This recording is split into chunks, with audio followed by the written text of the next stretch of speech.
co-sponsored by the Record Review, which covers much of the same territory. We're going to begin tonight's forum with two candidates for Westchester County Legislature, the incumbent Francis Corcoran and his challenger, Kitley Colville.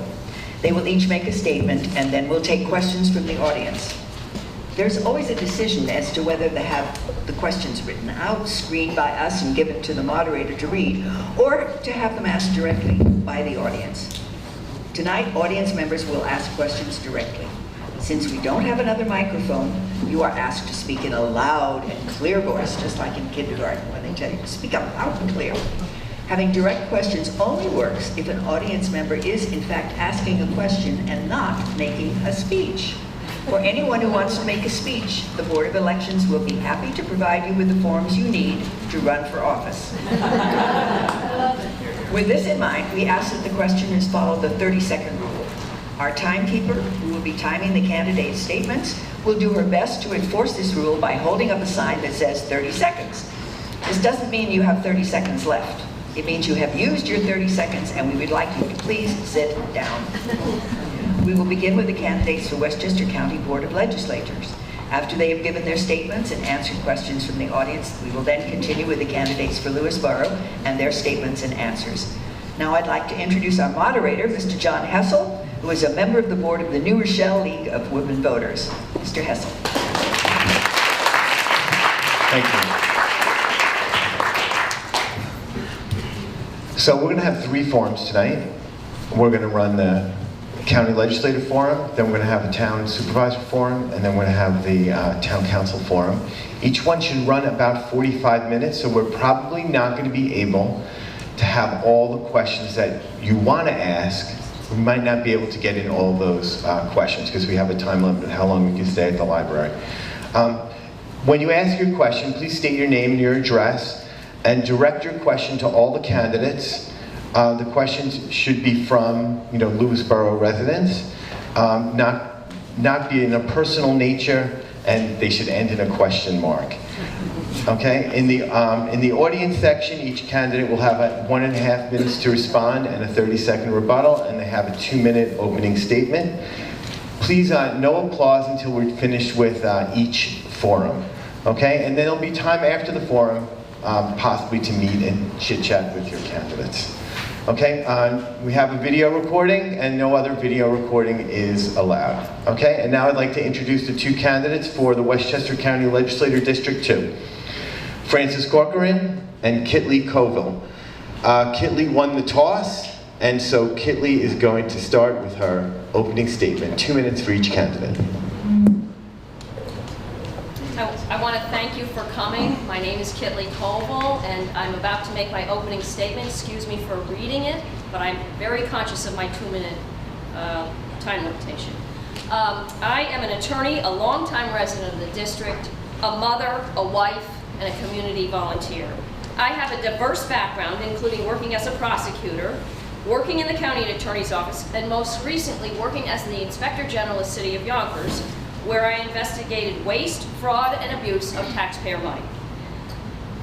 I may be a first-time candidate, but I am not a newcomer to how government works, municipal budgeting, and its effects it has on people. But what compelled me to run, you might ask? I think we can do better. The county philosophy now is no new taxes, but no other real platform, and that we can do more with less.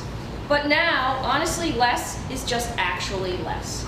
Since my opponent took his county legislative seat, he has voted on 3 budgets, and those 3 budgets have put us $500 million more in debt and nearly $100 million less in assets.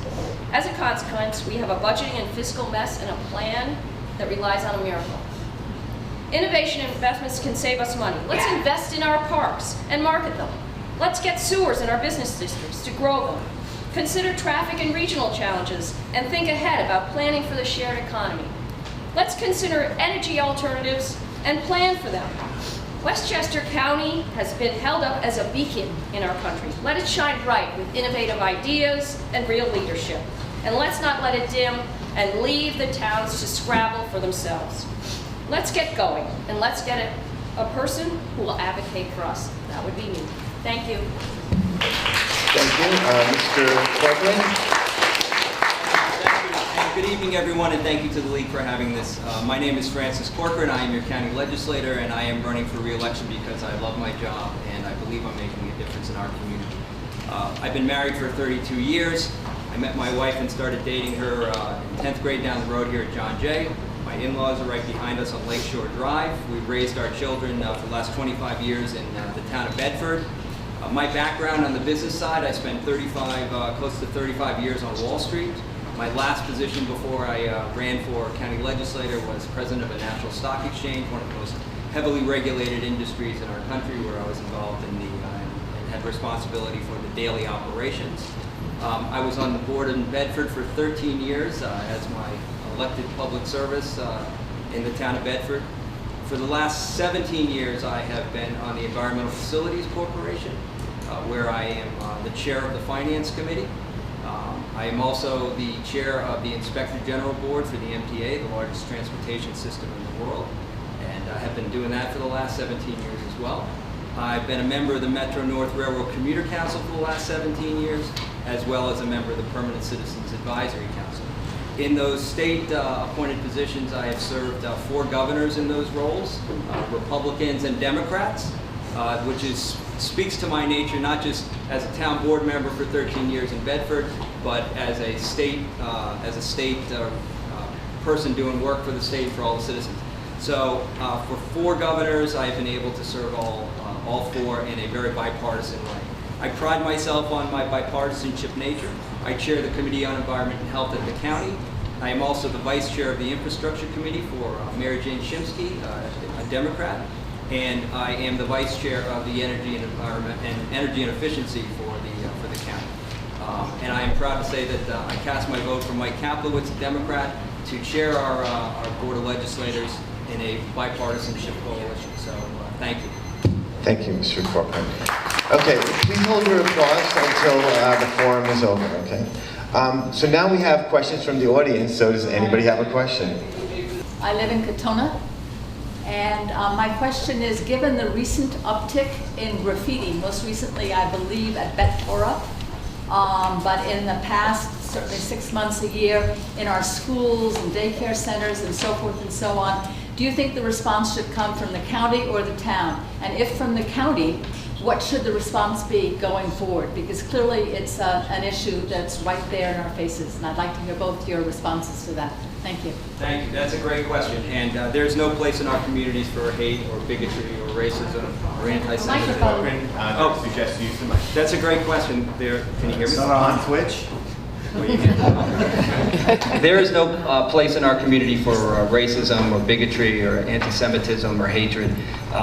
It's a great question, and I believe that the county and the town should be doing things to address it. As a matter of fact, one of the things that we need to do is we need to reach out to our local houses of worship, which I've done. I've reached out to the last go-round where we had the instances here in Lewisboro. I made sure that we reached out and did so with the public safety in the county to make sure that they knew that resources were available to them, that they had our direct numbers and our lines. But it's really about education and making sure that people are telling the stories of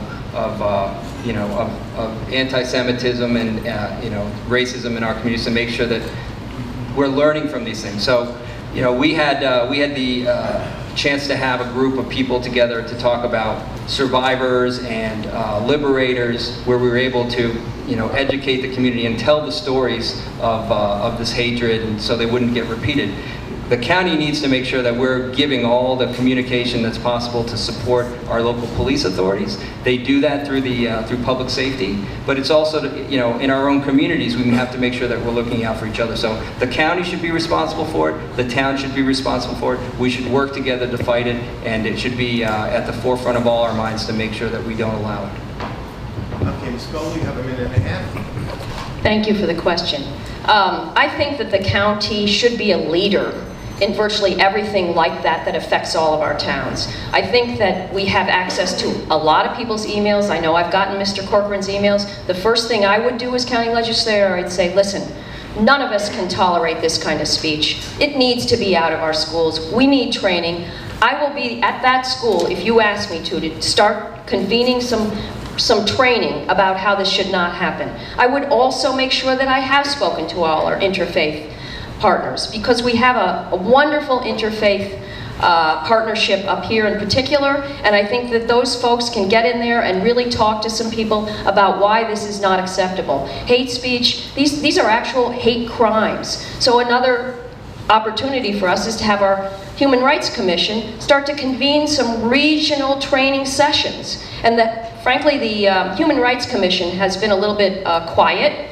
They're starting to ratchet up a tad now, I've seen in the paper, but honestly, they should have been with us all the way through when these things started last year. So I denounce that. I think we should stand up and call people out on it. And one of the things I learned many moons ago is that we should all get out our sponges and wash those things off together, because we should not be tolerating any of this. Thank you for the question.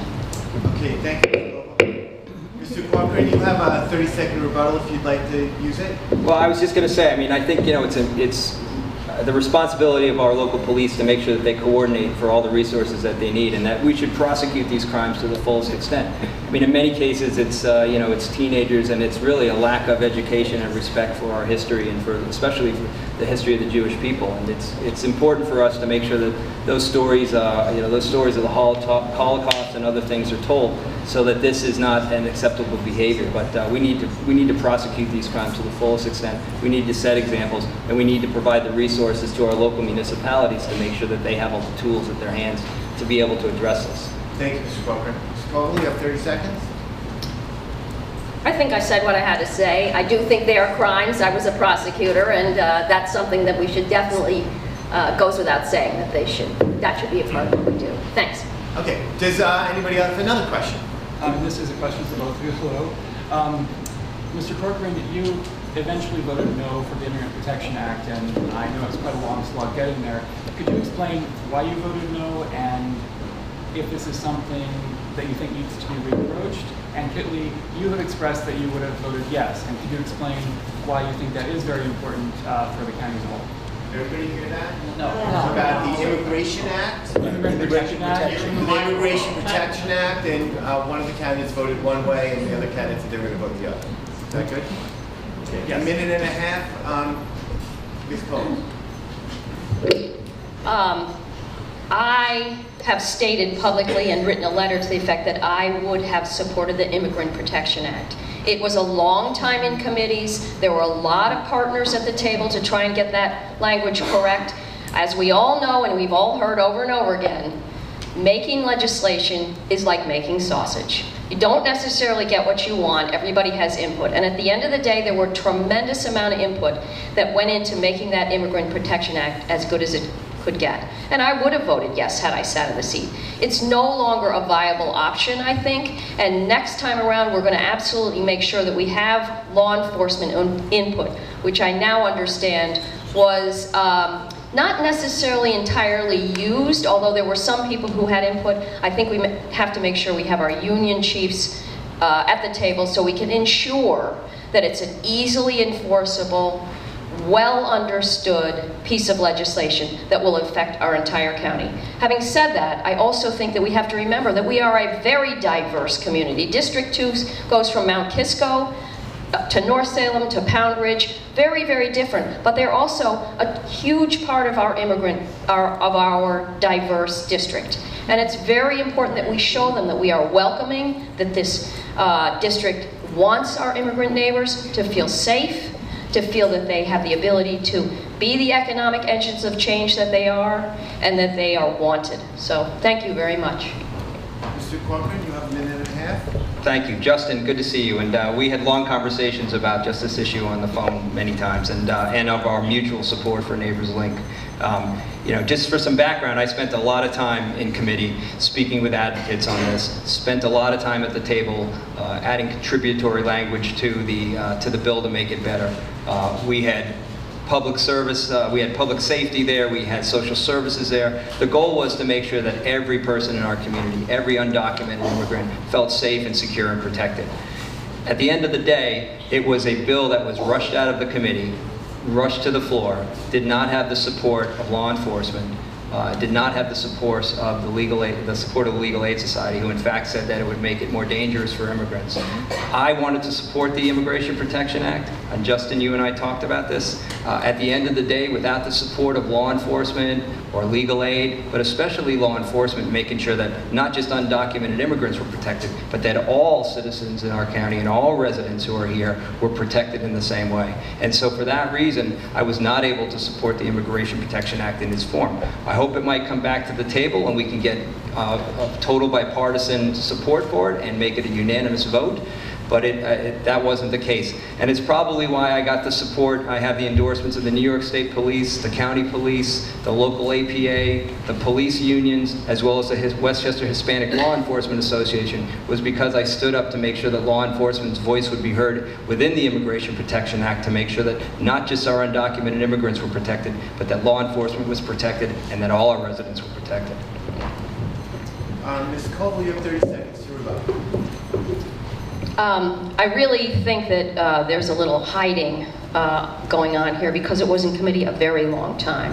And it would have passed had they had my vote, because Mr. Astorino vetoed it, and we did not have 12 votes, we had 11. So I would make a difference when it comes to sitting on a committee and sitting as a county legislator. Thank you. And you have 30 seconds, Mr. Cochran. And so it didn't pass. It passed and it was vetoed. And the veto was not overruled. So it stood. And there was an executive order that was issued to make sure that the undocumented immigrants in our community knew that they would not be asked their citizenship, immigration status, or anything along those lines. We have never done any federal law enforcement in this county. No resources go towards it. That's not our job. Our job is to make sure that our law enforcement is protecting and serving our community.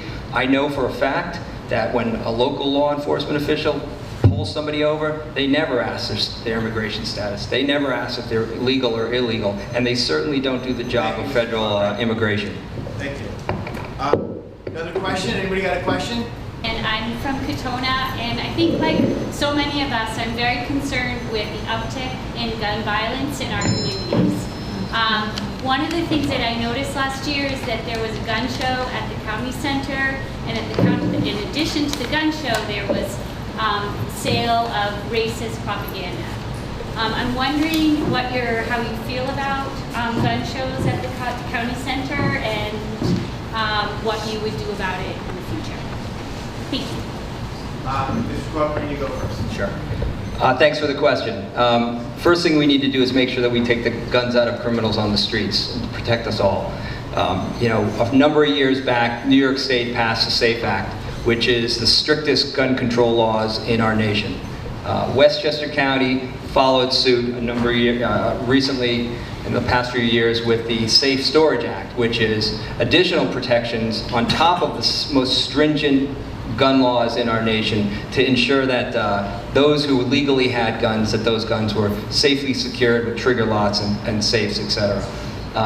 Prior to the gun show that was held at the county center, we made sure as a county that not just following Attorney General Schneiderman's recommendations on gun shows, which the state has on their own state facilities on an ongoing basis, we made sure that we made those gun laws stricter, those gun show laws stricter, more prohibitive.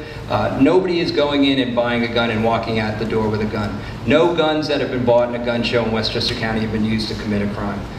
These were things that we made sure were happening. One of the things when they passed the SAFE Act, again, the strictest laws in our nation with regard to gun ownership, assault weapons, ammunition, converting things to automatic weapons, is they didn't ban gun shows. They didn't ban gun shows at the state level, and there's no gun show scheduled for 2017. There's not a gun show scheduled for 2018 as well. Ms. Goldman, you have a minute and a half. So I've been pretty clear that I would ban gun shows from a county facility. I think that sends the wrong message about what we use our county facilities for. But I also think that Mr. Corcoran did not answer the question as to whether he would vote for a banning of gun shows. I have also written a letter regarding bump stock, which we all unfortunately know what they are, and they are still sold. They are modification kits, so you can make a gun into an assault weapon, and assault weapons are illegal in the United States. I think we need to just not have gun shows in county facilities. Mr. Corcoran referred to a gun show in the state. Well, we aren't running for the state, and we might have a different position if we were running for a state position, but we're running for a county, and I don't think that having a gun show in a county facility reflects the views of the residents in this district. And I could not be stronger on the fact that I don't think they belong there. Not only do they not belong there, but their hate-filled speech that they apparently sell there does not belong there either. Thank you.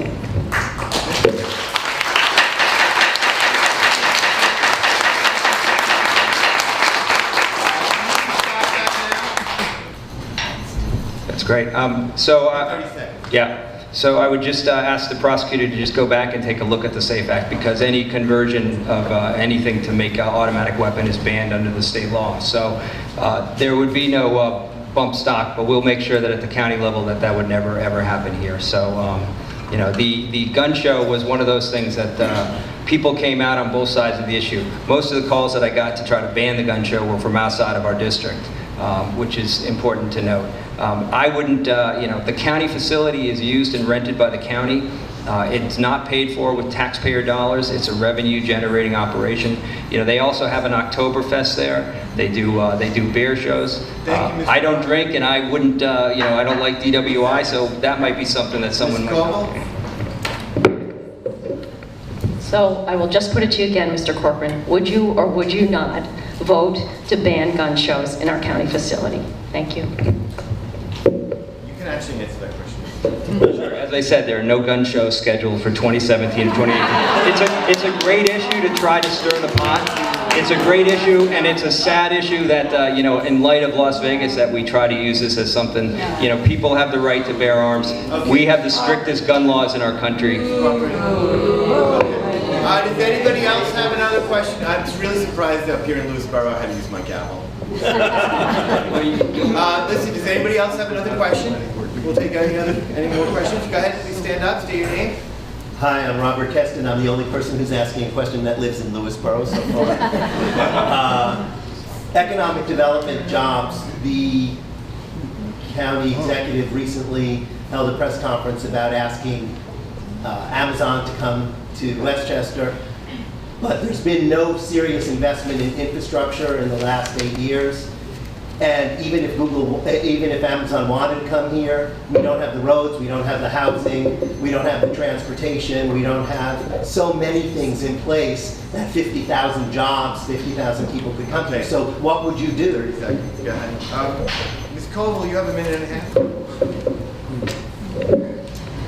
Well, for one thing, I've heard about IBM and PepsiCo being empty buildings. They've been purchased, but they are empty. So there's some concern about what we will do with those. I think we have a lot of opportunity here to attract tremendous resources. And I think one of the things the county can do is be a regional leader in that. We are a big dog at the table on this one. And we can really make some differences, but we have to reach out to our regional partners. So for example, there's something called Downtown Revitalization Initiative. We could look at that. The IDC, the Industrial Development Corporation, can provide some incentives. I think that we can use there's a New York State regional economic development groups that we can tap into to see what's going on in the Mid-Hudson region. So I think there are ways to ensure that we bring some other partners in to help invest in our area and in our district in particular. I also think that we need to think a little more regionally and a little more intelligently about our ways in transportation to get people from, say, Pound Ridge to the Metro North, or you know, perhaps hybrid busing, or even biking lanes, God forbid. You know, I think biking lanes are a fabulous attraction, and if we started to think about some of those innovative ideas, I think we could really find some real ways to market our little slice of heaven. Mr. Corcoran, excuse me, really? Mr. Corcoran, you have a minute and a half. Thank you, John. That's a great question. I mean, economic development is the thing we need to be focusing on as a county, right? You can't continue to keep taxes flat and keep the services where they are, or try to create greater services for our residents. So you need to do things like invest in our arts, right? Arts Westchester, the arts in Westchester County generated $172 million in revenues for our county. We just did North 60, which will, it's a $1.2 billion investment, will create 18,000 jobs. Probably about 8,000 of those will be, 12,000 jobs, 8,000 of those will be permanent. It will generate millions of dollars in revenue for our county. We need to work on ways, not just through the Local Development Corporation, which helps not-for-profits to get established, and through our IDC, but we need to find ways to make sure that we're maximizing all the assets in our county and using them in the best way possible, whether it's to attract people like Amazon or to use things that we have to create jobs. 12,000 jobs, 8,000 permanent jobs, millions of dollars in revenues. That was sitting there for 8 years. The developer was about to walk away. I was fortunate to be part of the legislature and bring some of my business acumen to the table to help to make sure that this thing finally got pushed through and that the developer didn't walk away and that we were able to get that investment. And we're looking at building a biotech village that will compare with Cambridge and Silicon Valley to bring high-paying jobs, to keep people here in Westchester, and to give us tax relief and to allow us to have all of our services. So great question. Thank you. Ms. Coble, you have 30 seconds. I hope that's true. I think that, however, it still doesn't resolve how we need to bring things to District 2, which is where we all live, where our houses are, where our home values are. You know, some places better, some places worse. We have to remember that we need to market for us. We need to represent us.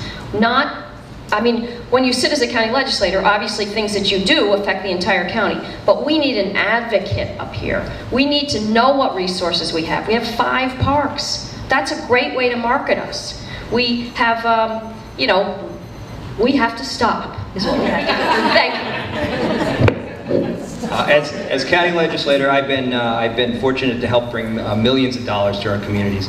For example, with the IMA and the money that we were able to bring to Bedford to put sewers in Bedford Hills and in Katona, I've been fortunate. I was able to talk the administration into putting more money into our budget for our county parks to invest in them. Private-public partnerships like we did with Lasden, where we created an arboretum that they were able, Friends of Lasden were able to give us some of their money. The county was able to partner and bond for that. That will bring more visitors here, will bring more attraction here.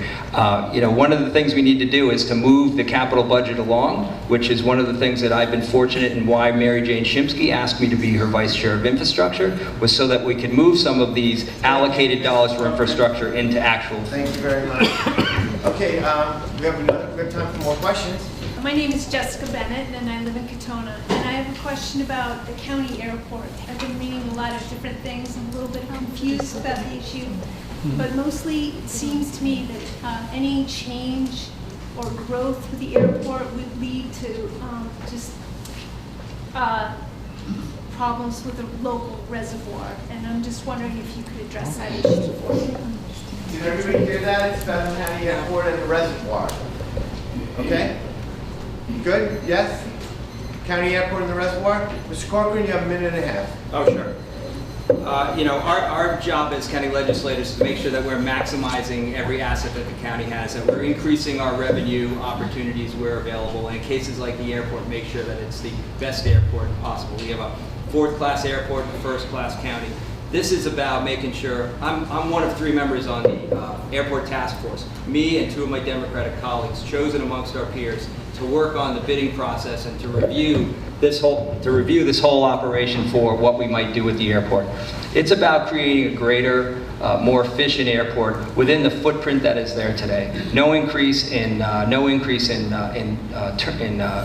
runways, no increase in gates, no increase in the 240 per half-hour passenger.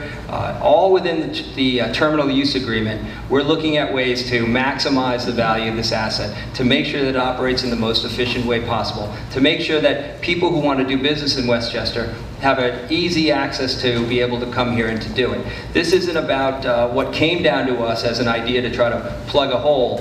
This is about having the opportunity to look at how the airport is operated today and try to make the best airport possible for our residents. So this is about bringing the airport into the 20th century, like I was able to do when I voted and supported bringing Uber and Lyft up here to help with mass transit. This is about bringing the airport into the 20th century and giving us a first-class airport in a first-class county. Thank you. Mr. Koval, you have a minute and a half. It is a great question. Just parenthetically, the county was just fined for some of the fluids going into the reservoir, so it's a great concern to make sure that our de-icing machine does what it's supposed to do and that we don't allow us to be in a position where we end up with penalties and fines. Having said that, as an Inspector General, I had the opportunity to look very closely at public-private partnerships. They call them 3 Ps. And they concern me. They haven't worked as well as we would hope. In fact, in my opinion, they really never worked at all. And the reason is because the taxpayer is the guarantor. When you take a purpose-driven entity and make it a for-profit entity, you have very competing concerns. And the reason I understand that we are trying to lease the airport for 40 years or 30 years, which in essence is a sale, is because we have a self-inflicted fiscal issue. And that, honestly, is not the reason to go into a private-public partnership. The FAA decided to make exceptions for private-public partnerships with airports for stressed airports. We actually have a very healthy airport, and we have reserves in the airport fund to beef it up. And we should be using those reserves in the airport fund for the airport. I think we're going to have to find other revenue sources than selling our asset, our final gem of an asset. Thank you.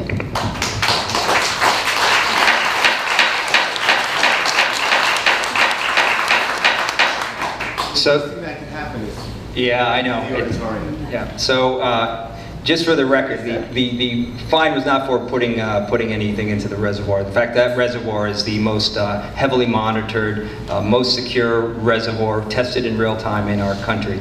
But anyway, beside the point, the public-private partnerships actually can work. This is the idea of transferring what we're doing and paying in the county on a yearly basis to someone who's been there for 40 years operating the airport in a public-private partnership for the county. And us paying the freight on all the repairs, to having someone to come in, just like we did on North 60, to invest money, to put in the capital that we wouldn't be able to bond for in the period of time that we'd be looking for. This is, from a 1996 program, 10 airports were allowed to do this, and we're taking advantage of it. Mr. Koval, you have 30 seconds. Whatever it was, and for whatever reason, it was because we were not doing our airport correctly, we got fined. In any event, I will say this. I think that we have to be very careful with our final asset. This administration has sold a bunch of them, but let's keep this one our jewel and remain the way it should be. One other correction, while we're in the correction mode, is that actually, while a for-profit entity is running the airport right now, they are on a fixed fee contract. So they have no incentive in the to drive profits up. Thanks. Thank you.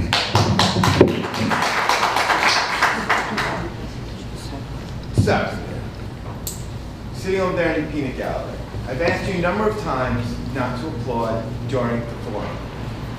Maybe you could respect that. You could respect the forum, you could respect all the candidates, you could respect the audience. Okay, does anybody else have a question? Please stand. Hi, State your name. my name is Clay Pierce. I'm a resident of Katona. Mr. Corcoran, you said that just a few moments ago, that the fine that was imposed was not because fluids were being put into the reservoir, but what you didn't say is what the fine was for. So if you could answer that, and if I could get both of your reactions to it, I appreciate it. Thank you. Sure was from. Start with this. Well, There you go. it's really for Mr. Corcoran to answer. He's your guy. You can answer. He's your guy. You can answer it first. Your legislature, sir. Go ahead.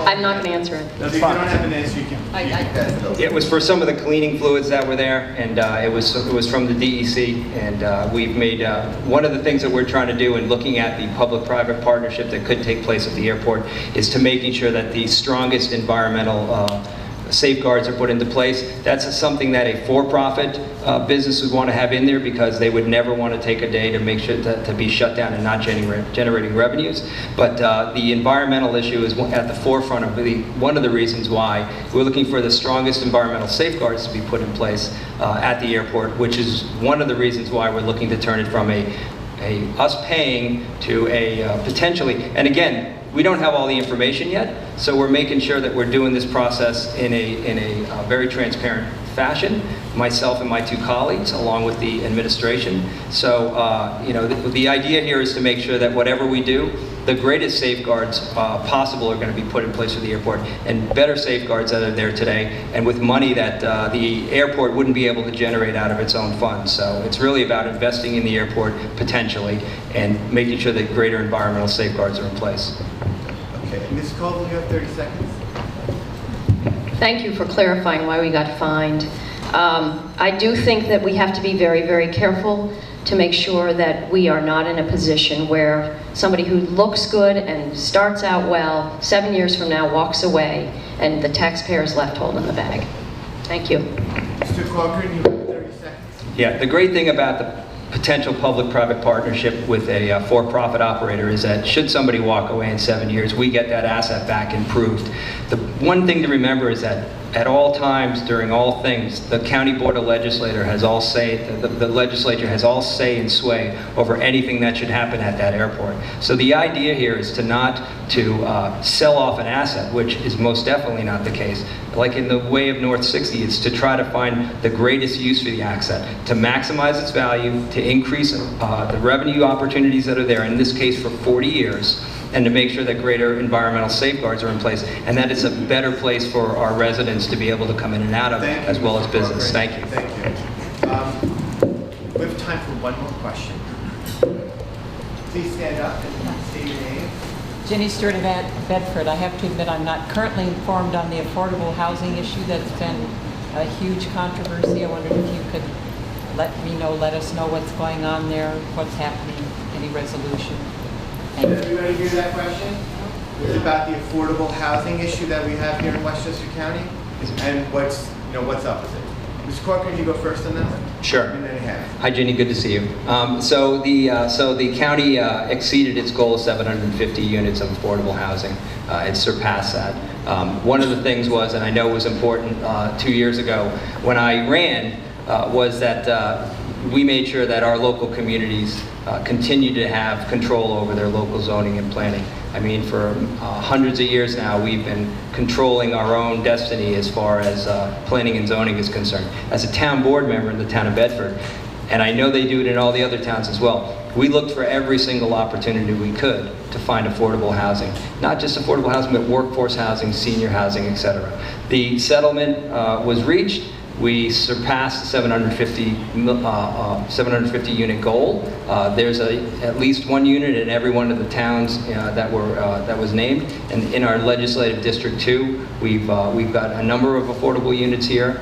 What I'm trying to do is take some of those that haven't been put into place yet, that are in the pipeline, to make sure that they're there for potentially for workforce housing or for senior housing. So try to change the use a little bit, since we did exceed that goal. So that's the update.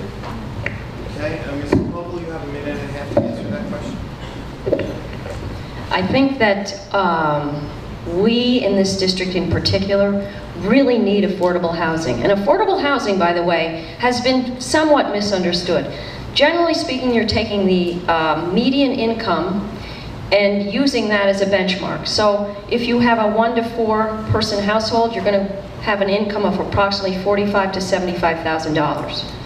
And thank God we are really aiming to have more affordable housing. My parents moved out because there was no housing for seniors. My son lived in Danbury because he couldn't afford to rent in this district. So we really need this. And I think that we have to remember that the administration that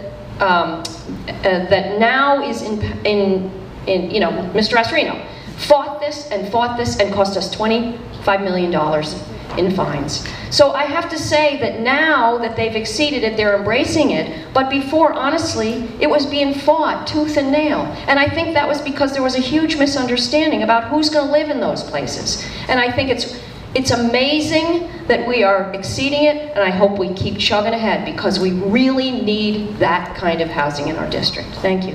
Thank you. Mr. Corcoran, you have 30 seconds. Thank you, John. And it's important that to note that the reason it was fought tooth and nail is because it was for those of us who were on town boards at that time and who signed on to it, it was a bit offensive to say that we were discriminatory in our zoning and our planning in our towns, which looking around here, I don't think there's a single person here who would agree with that. So it was important for us to make sure that we all did what we could to make sure that our local zoning and our planning was respected and that it was followed. It's very hard to have affordable housing, units here because we just don't have the infrastructure to support it in most cases. Okay, so now we're going to have our closing statements, and we're going in the order that the opening statements were. So, Could I have what? Culver, you have. Excuse me.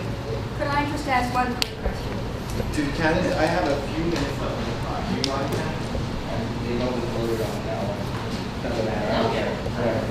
Sure. Okay. Well, the reason I'm asking the question is, my name is Susan Henry. I live in the town of Lewisboro, and most of the questions have come from Bedford.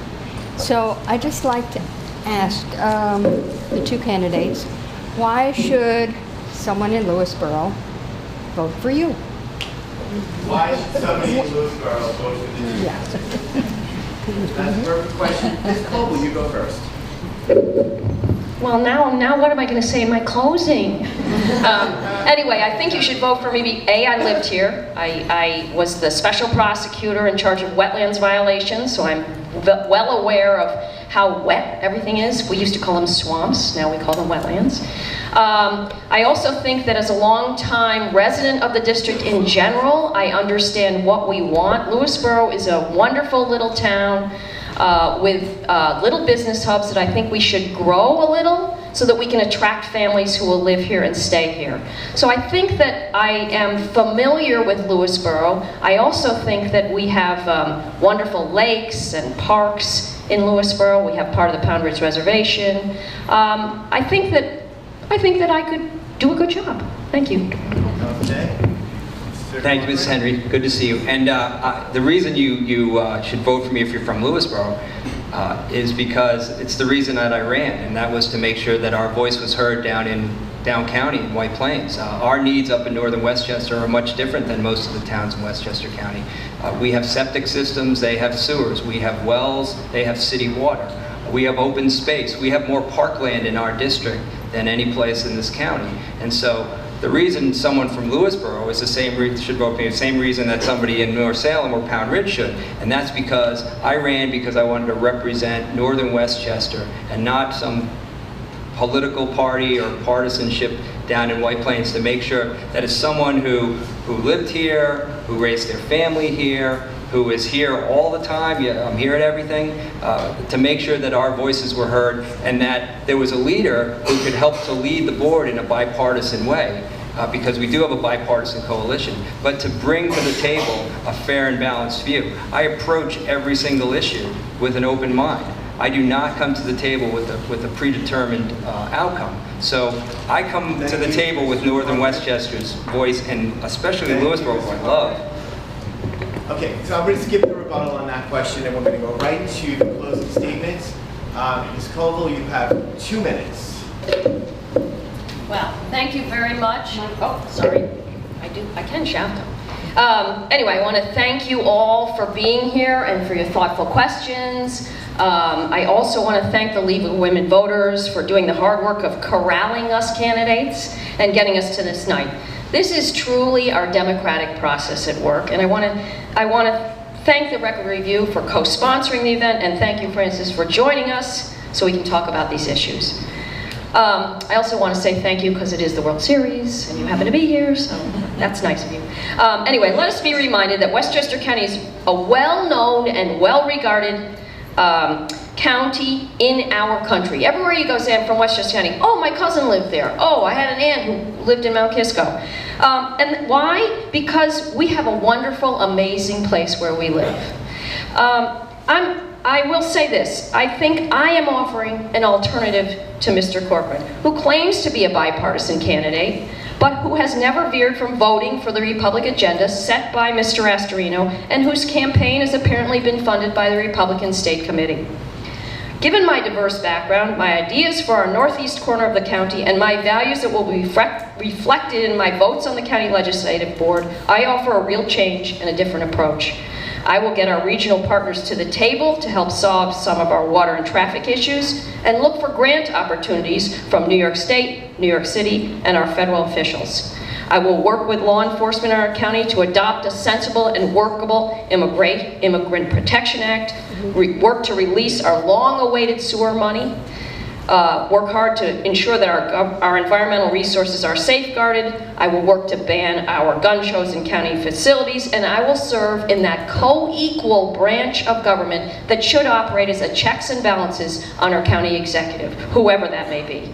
I just, again, want to say thank you so much for your time. Thank you. Mr. Corcoran, you get to go. Thank you. And I'll stand for this one since it's the end. I know. There's nothing we can do about that. I'm running for re-election because I love my job. I believe I'm making a difference.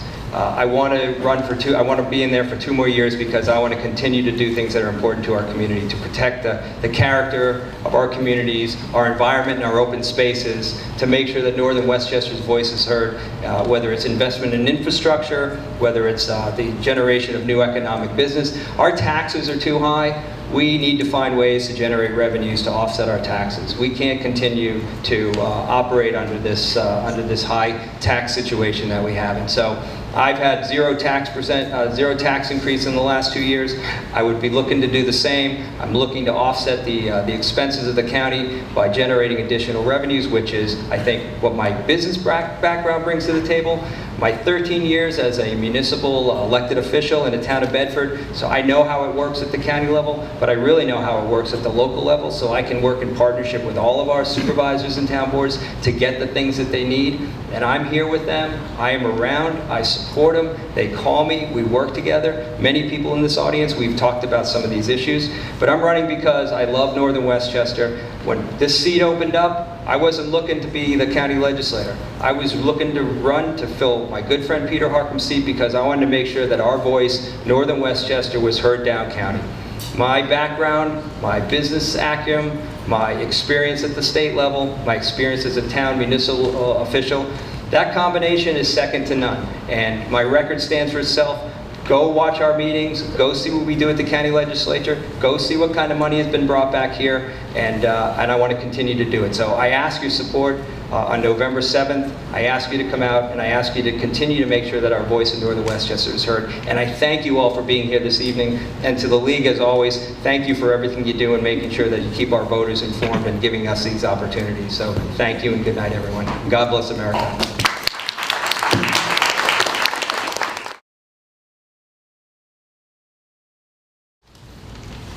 Good evening, and thank you all for coming. In my mind, there's a pretty good turnout. First, some good news. This morning, one of the owners of Le Chateau gave me a guided tour of the renovated and enlarged facility. $10 million has been very well spent to create a magnificent event space. The Reverend Rainsford and J.P. Morgan would be proud of how well the expansion melds with the original mansion. This is important because this is the type of unique business that Lewisboro must attract if we are to prevent a continual escalation of our taxes. Why am I running for a 4th term? Because I love Lewisboro and I truly enjoy the job. Being more specific, I want to continue to build on the progress the town has made under my tenure, with things like improving our roads, reorganizing our town police force, getting a firm grip on the town finances. 2018 will see us back within the tax cap, and my personal passion, improving our town preserves. Sorry, it's fine. For the enjoyment of all. and living up to my 3rd consecutive League of Conservation Voters endorsement. I also want to do something I'm uniquely qualified to do in Lewisboro. I want to continue to represent the town on a broader front. Being president of the East of Hudson Watershed Corporation has enabled me to stop intrusions into the town that would have cost us hugely at least a 10% tax increase. It has also allowed me to get things done in the town for the benefit of the people. Thank you. Mr. Krellenstein, you get 2 minutes for your opening statement. Thank you. I'm Jason Krellenstein. I'm a first-time candidate seeking the office of Town Supervisor. Can't hear you. Does that count against my 2 minutes? So I'm Jason Krellenstein. I'm a first-time candidate seeking the office of Town Supervisor. We chose Lewisboro, my wife Joan and I. We were married here. We are raising our daughters here. I built my law practice here. I've coached Lewisboro's children and I've counseled its businesses. And Joan and I now for decades have sat on its boards and gone to its meetings and learned from its neighbors. And now I am here asking for the privilege of leading a town that has so profoundly shaped our lives. Not a day goes by that I don't count myself as fortunate, as rich beyond words, to live in Lewisboro. We are buffeted daily by reminders that this is a challenging time, unpredictable, divided. No candidate of merit will ignore the problems of the wider world, but leadership includes maintaining a sense of context and a sense of focus. Few of us, certainly not I, have the luxury of a cloistered existence, nor do I seek that kind of life. My contribution to improve all our worlds begins here. It finds its basis in integrity, in accountability, in initiative, in compassion, and a core belief in leading by example. Most of all, my run and my appeal speaks of transparency. Of all the principles that have informed this run, all the qualities critical to effective leadership, transparency is the one most required now and where I can make the most concrete and immediate improvement. Anyone who was at last night's astonishing planning board meeting, for example, will instantly understand how important it is to inform the public honestly, respectfully, expediently, and faithfully. My candidacy is not about writing an end to a term of office, just the opposite. I am eager for a beginning, for an opportunity to lead Lewisboro through a period of growth and optimism that we invent and we structure. My vision is that together we embrace the unparalleled promise of our smart, hard-working, energetic citizens, that we reject the cynicism of those whose sole message is national frustration and divisiveness and blue versus red, that we consider the possibilities of a candidacy pledged to honesty, to invigoration, to partnership, to new ideas consistent with the profound gifts before us. I ask you all to believe that bitter party politics are not the sole means of government. Thank you, Mr. Krellenstein. Thank you. Okay, so we're going to do questions from the audience. Each candidate will have a minute and a half to respond to the questions, 30 seconds for a rebuttal. When you have a question, make sure you try to direct it towards both candidates. Nothing personal. End your question with a question mark. State your name when you ask a question. Does anybody have any questions? Great. Would you please stand up and ask your question?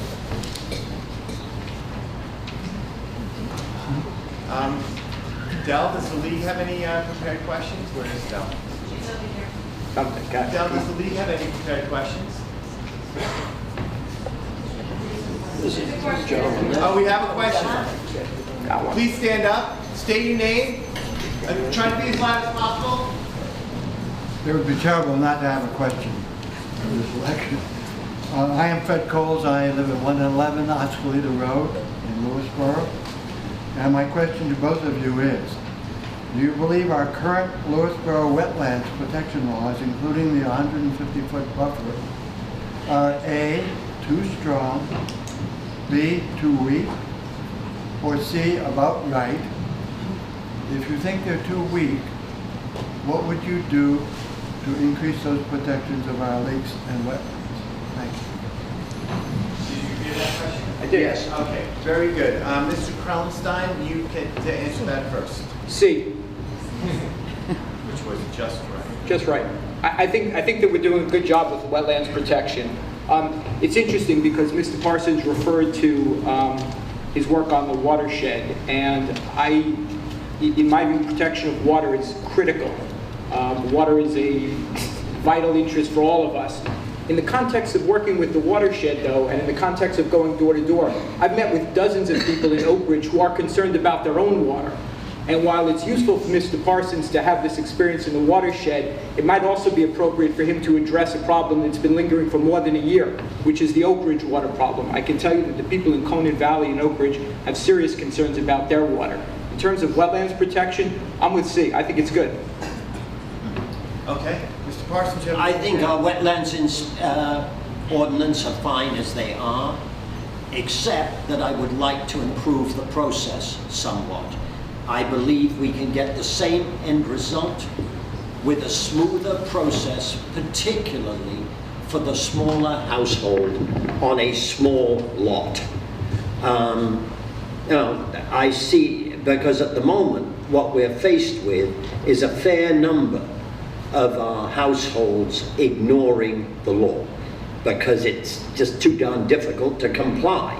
So what we need is the same law well applied. Okay, thank you, Mr. Parson. Mr. Tramelstein, you have 30 seconds as a rebuttal. I'm all about streamlining the law and making the process smoother. And my question is, why in 6 years of incumbency hasn't that occurred? Why, if it hasn't happened in 6 years, will it happen in the next 2? I'm very familiar with the way our code operates, and I'm very familiar with the vicissitudes of the code. I do think it's time that we updated the code, and I think it's an open question to everyone in this room is, what's going to change in the next 2 years that hasn't changed in the first 6? And Mr. Parson, you have 30 seconds to rebut that. What's going to change is eventually I'll get the hang of this. Maybe another 2 years. No.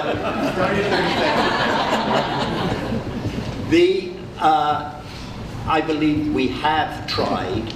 I think we overreached. We've got to step back to specifically focus on process and nothing else. Secondly, Oak Ridge is a separate issue, with due respect. That is something the town rescued, and it will continue to be a problem until we finally got it right. And it will take time, and I'm sorry, but that's how it is. Okay, thank you, Mr. Parson. Do we have another question? In the back there, please. That's right. Please stand up, state your name. Richard Sclaren, Goldens Bridge. As a close to 20-year resident of a faraway land called Goldens Bridge, I was wondering if each of the candidates could address what they believe to be the challenges that are facing our corner of town, and those ways that you see, if elected, you can address those challenges in the next term. Thanks. Mr. Parson, you up? I think the first thing we're going to do probably is to work to complete that trail system, the rail trail, and that should be done fairly early next year, regardless of who's elected. Second, we need to do something about the sidewalks over there. I tried very hard. I got turned down by the state on a tip grant, I guess. And we need to go back again until we get that grant to fix the sidewalks in Goldens Bridge, because without that, we're left with 2 separated communities. And we've got to do our best to bring those 2 communities, old and current Goldens Bridge, together. Thank you, Mr. You have a minute and a half. I think the problem facing Goldens Bridge can be described in one word. It's a problem of transparency. Again, I want to refer to the planning board meeting last night. Goldens Bridge brought out more than 100 frustrated, angry residents who have waited 2 years for an explanation as to the Wilder Balder project. And what I saw last night was serious concern about why and when it's going to be explained to the residents of Goldens Bridge how a 46-unit project literally on the other side of the tracks next to a parking lot in an unbuildable, environmentally sensitive spot makes sense. That's what I saw there. I'll tell you what I didn't see there. I didn't see Supervisor Parsons there to explain it. I saw the planning board and a good man who's in this room right now pilloried for being unable to explain to the town and to the residents of Goldens Bridge how this occurred. So the first problem Goldens Bridge is facing is transparency. Same thing with the Katona Arts Center. Golden's Bridge had stuck right in the middle of its community, in the middle of a vibrant, thriving community, an art center that brings hundreds and hundreds of cars there a day. And again, no explanation, no understanding, and no sensitivity. So if I had to summarize the challenges facing Golden's Bridge, it's a balkanization made effective by a lack of communication from Town Hall. If we can fix that, and I'm pledged to do that, I think Golden's Bridge will be brought happily back into the fold. Mr. Parson, you have 30 seconds. I think I understand there is frustration over in Golden's Bridge, but quite honestly, the town board changed the zoning code, had hearings on it, and unanimously decided to do it. There were pressures on us, but we decided to do it.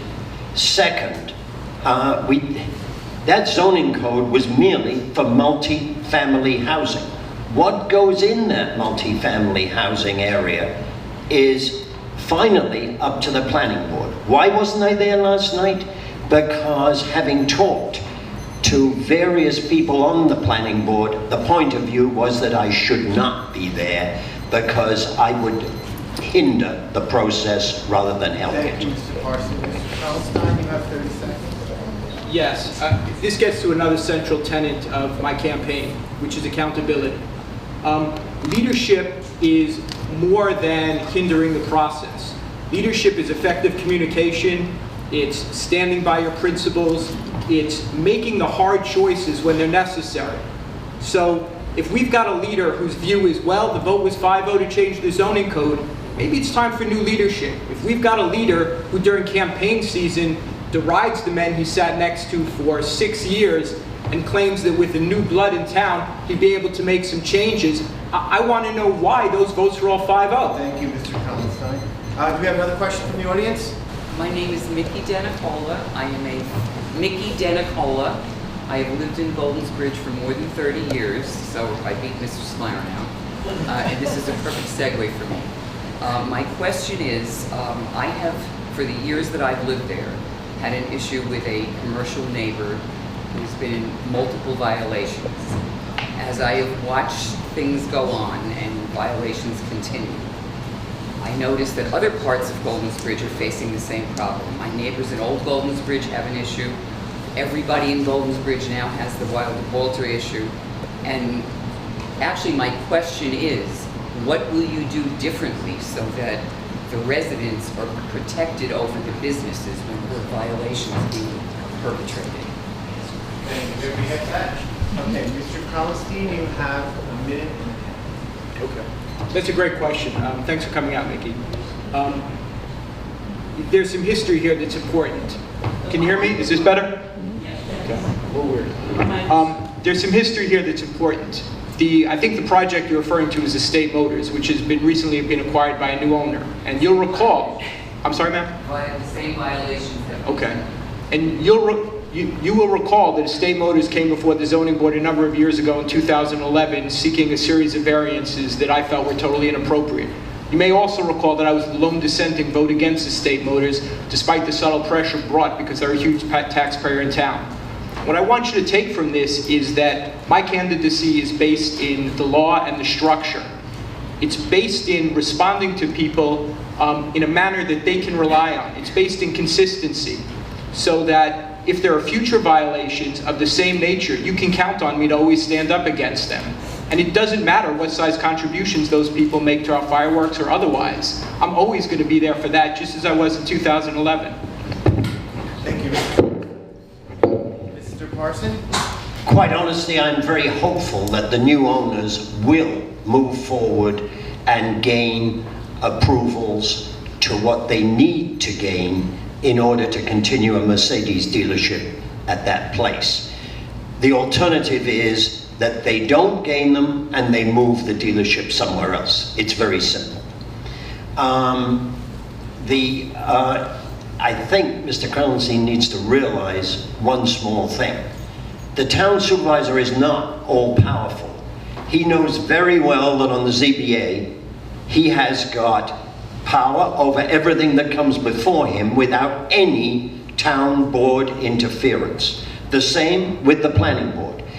We are 3 boards which handle our own affairs and make our own decisions. And to pretend that the town board controls either of the others is naive.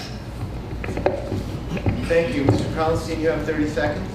Well, I could say that's not the first time during this campaign I've been called naive. Look, it's not that tough a question. If there is a violator of rules in the town, it's incumbent upon the appropriate boards to handle that. The idea that there's a veiled threat that if a big business in town doesn't get what it wants, it's going to pull out of town is, again, it's not transparent, it's not accountability, it's not leadership. I'm not going to buy into that for a second. We've heard many times before State Motors is gone. It's not been gone. In fact, it just revitalized itself. I am eager to work with this business. I have full faith that they're going to do the right thing by you and by everybody else in town. But we have a code that makes sure that occurs. I don't think that's naive. I think that's good government. Mr. Krallenstein. Mr. Parson, you have 30 seconds. I hope that Estate Motors does that, and all my contacts with them and all my conversations with them have suggested they will. Okay, thank you. I'm Nadelson. I'm a fairly new resident to South Salem, and so I'd like to propose sort of like a general question to both candidates, which is, I'm interested in what either one of you think is the most important. Pick one, if you had to pick one, the most important issue facing the town of Lewisboro and what you would do about it. The most important issue facing the town of Lewisboro. Mr. Krallenstein, you open. Yeah, I don't think we're going to disagree about that, although I may be surprised. I think the most important issue facing Lewisboro right now are ways to drive revenue.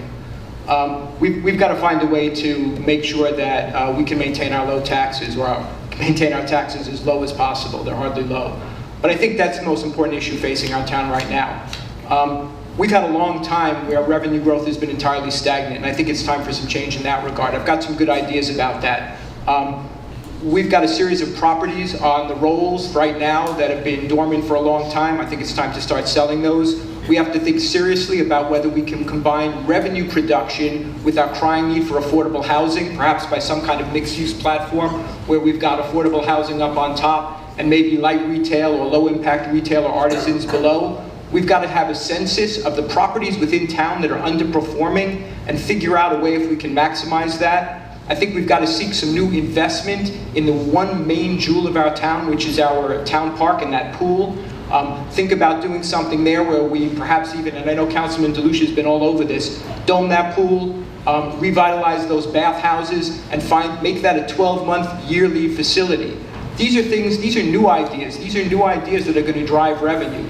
To me, that's the main issue. Secondarily, we've got to get real about an affordable housing plan. We've got to have a town that's sustainable through the generations so that older people aren't forced. Thank you, Mr. Krallenstein. No, is the timing wrong? No, I have no. I got more? Okay. So, you know, those are... Finish the sentence. Go ahead. I wasn't holding it up, I'm sorry. I wasn't ready to stop. I was good.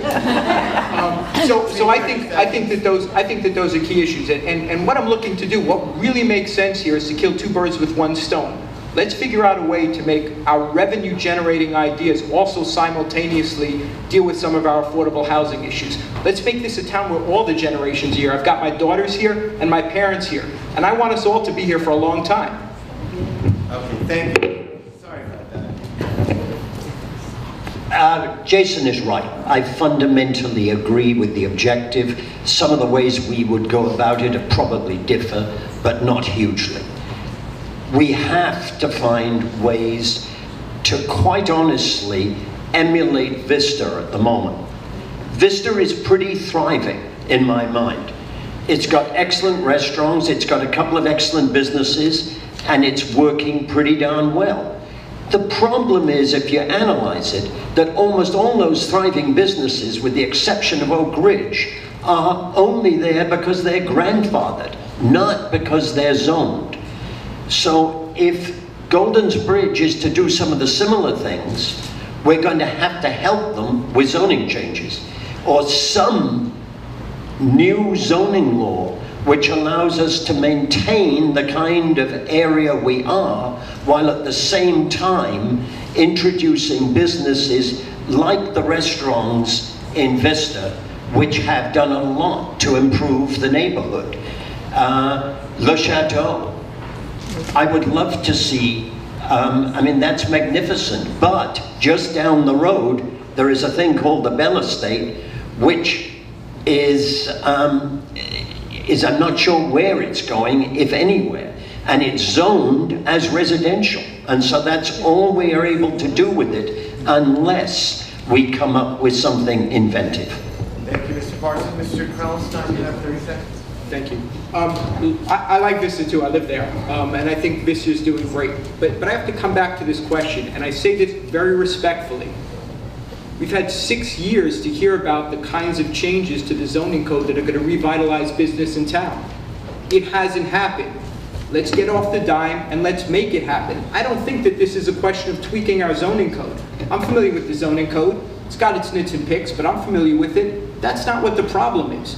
The problem is we have to find new ways to think, new energy to drive investment in the town. This is a great place to live. It can't stay secret forever. Thank you, Mr. Parson. You have 30 seconds.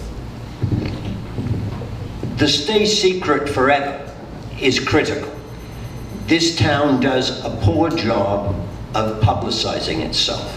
And one of the things which I've included in next year's plans is the idea of publicizing the assets of the town, to do more to take our art shows, our music, and our sports and make them an attractive reason to come to Lewisboro. Okay, very good. Anybody have a question? Please stand up, state your name. I'm Kate Barker. I live in Old Goldens Bridge. My question is about the unity among the hamlets. In our town, we have 5 hamlets, and it's very easy to sort of disintegrate into fractured. It's very easy for the 5 hamlets to disintegrate into fractured little communities that don't interact and sometimes even have an adversarial relationship with each other. It's only through the school system, I have a kindergartner and a 2nd grader, that I've really felt pulled into this town after my 3 years of living here in a very loving, warm way. I have not felt that before I had kids in the school system. So my question for you gentlemen is, with all of the development initiatives that you intend to pull Lewisboro forward, how do you get all 5 hamlets and their communities to buy in? Okay, Mr. Parson, we start that? I'm not quite sure. I know that when we first came to town, there was a thing called a neighbors club, which did a magnificent job of picking up people like yourself before your children were in the school system. And, for instance, sharing babysitting amongst them. That seemed to break down as more and more we had working couples rather than just working single spouses. I don't have a brilliant suggestion, but we need to find a way to provide a social life, if you like, for new residents whose children are not in the school. There is a limit to what government can do, and I'm not sure that government has got a role in providing a social life. Mr. Krellenstein? Yes. I think that's a good question, and I think that's a serious challenge. Look, of course, there is a limit to what government can do, but one of the luxuries about small town government is that the limits can be pushed. Small town government, unlike maybe larger governments, should have a core of neighborliness and a core of social welfare that makes the town vibrant and that keeps us all active. I can think of a couple of things right off the top of my head that would work for us. Ridgefield does this very well. Concerts and community events. On a more business basis, one of the ideas that we've been playing with is the idea of attracting investment by identifying people, smart people, good, hard-working business people within each hamlet bringing them together, empowering them within a core group that will in turn seek out investment.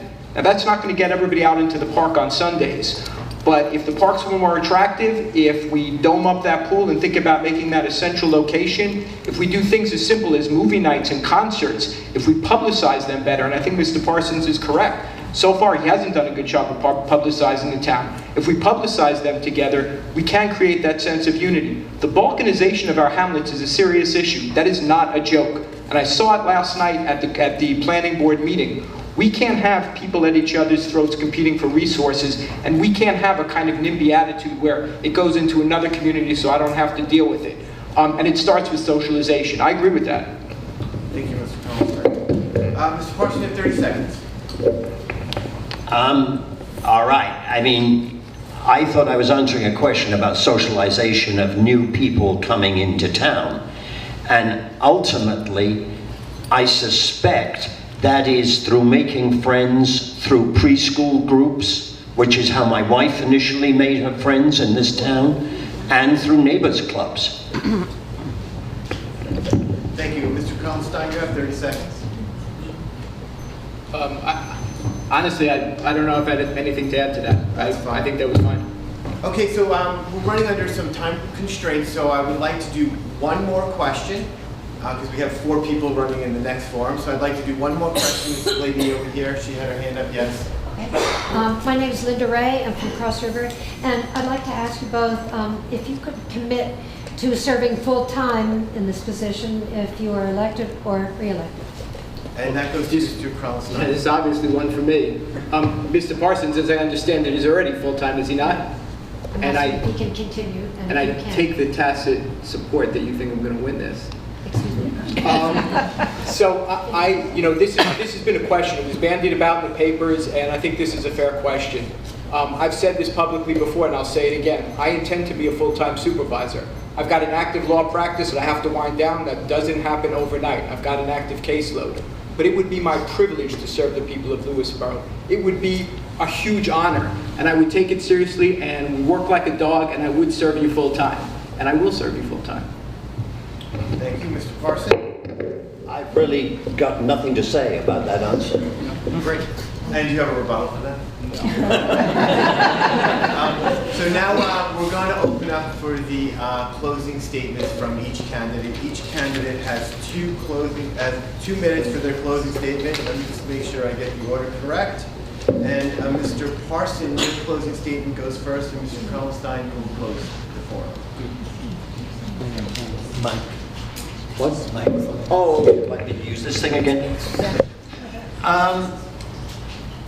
Making Lewisboro attractive to young families needs to start and will not happen overnight. There are 50 different things that we will need to do, both large and small. And I think that one of the biggest things is publicizing what we already do right. I think that I can help in some of those things. I think, for instance, I have been working on getting the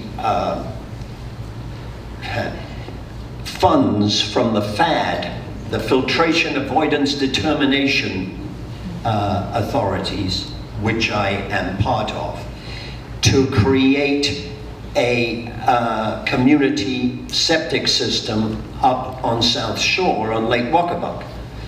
I think I've got a good case to the Department of Health of the state that they should write the next FAD document to include that.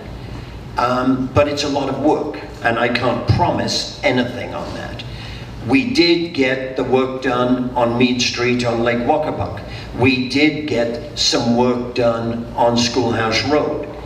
We will get other things done to help the town because of my role outside the town in the watershed. We need to capitalize on that. It's something you can only get when you've got the respect of a lot of the other supervisors. It's something that you can only get in the county once you're elected as an official of the county association. I am, and if I continue as supervisor, I will be. Thank you. Kralstein, you have 2 minutes. Thank you. Thank you all for listening, and a special thanks to the League of Women Voters and to our moderator for helping us to advance this political process and embrace the kind of open debate that exemplifies the best of this, our American experiment. Your work is important. As I mentioned in my opening remarks, this campaign is about possibilities, about what we can do to improve our world. It's about positivity, about concrete steps, about clear commitment and vision that begins on January 1. Good government starts locally. Starts with honest, hardworking individuals who are motivated by a desire to serve instead of by a need to create a legacy. By men and women who recognize that leadership is a matter of example and not simply earned by driving fear or whipping up rage or playing on frustration. By elected officials who will deliver the same message to all constituents consistently, honestly, and fearlessly. And I've worked hard to be the candidate for all of Lewisboro, truly nonpartisan, candid and thoughtful and respectful. I've reached out to all of Lewisboro's constituencies. I've campaigned hard among populations that I know are inclined differently. I've refused to be defined as an avatar for other political figures. That is my campaign legacy, one of reason and effort, an inquiry, an invitation. I will match it against anyone in this race. Even in this room, we are all united by our desire to participate, in our respect for the electoral process, in our hope that Lewisboro continues to be a great place to live. I know you will all give careful consideration to what was said here tonight. Together, we can realize our mutual goals and keep our town healthy and strong and incandescently lovely. Thank you again. Have a good evening. Thank you very much.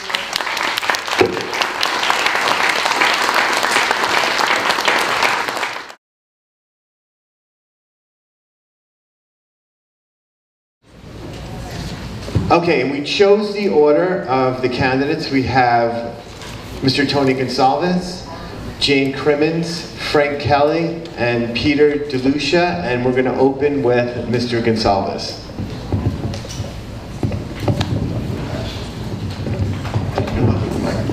Thank you very much.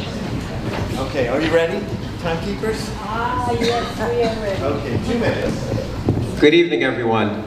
Thank you very much for coming out tonight to listen to us, and I want to thank the League of Women Voters and the Record Review for putting this together. My name is Tony Gonsalves. I've been a resident of Goldensbridge for 25 years. I have been involved with a lot of volunteerism and community in the town, and I'll get into a little more detail on that.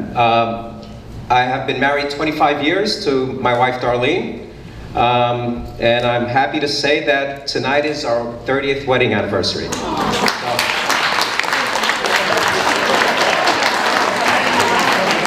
Thank you for clapping. And unfortunately she's not here because she decided to go visit her mom instead, down in Florida. But I do have to pick her up at 10:30 tonight at JFK Airport, so hopefully we'll make it out of here on time. I have 2 boys, John and AJ. My youngest, AJ, is here tonight. John is in DC.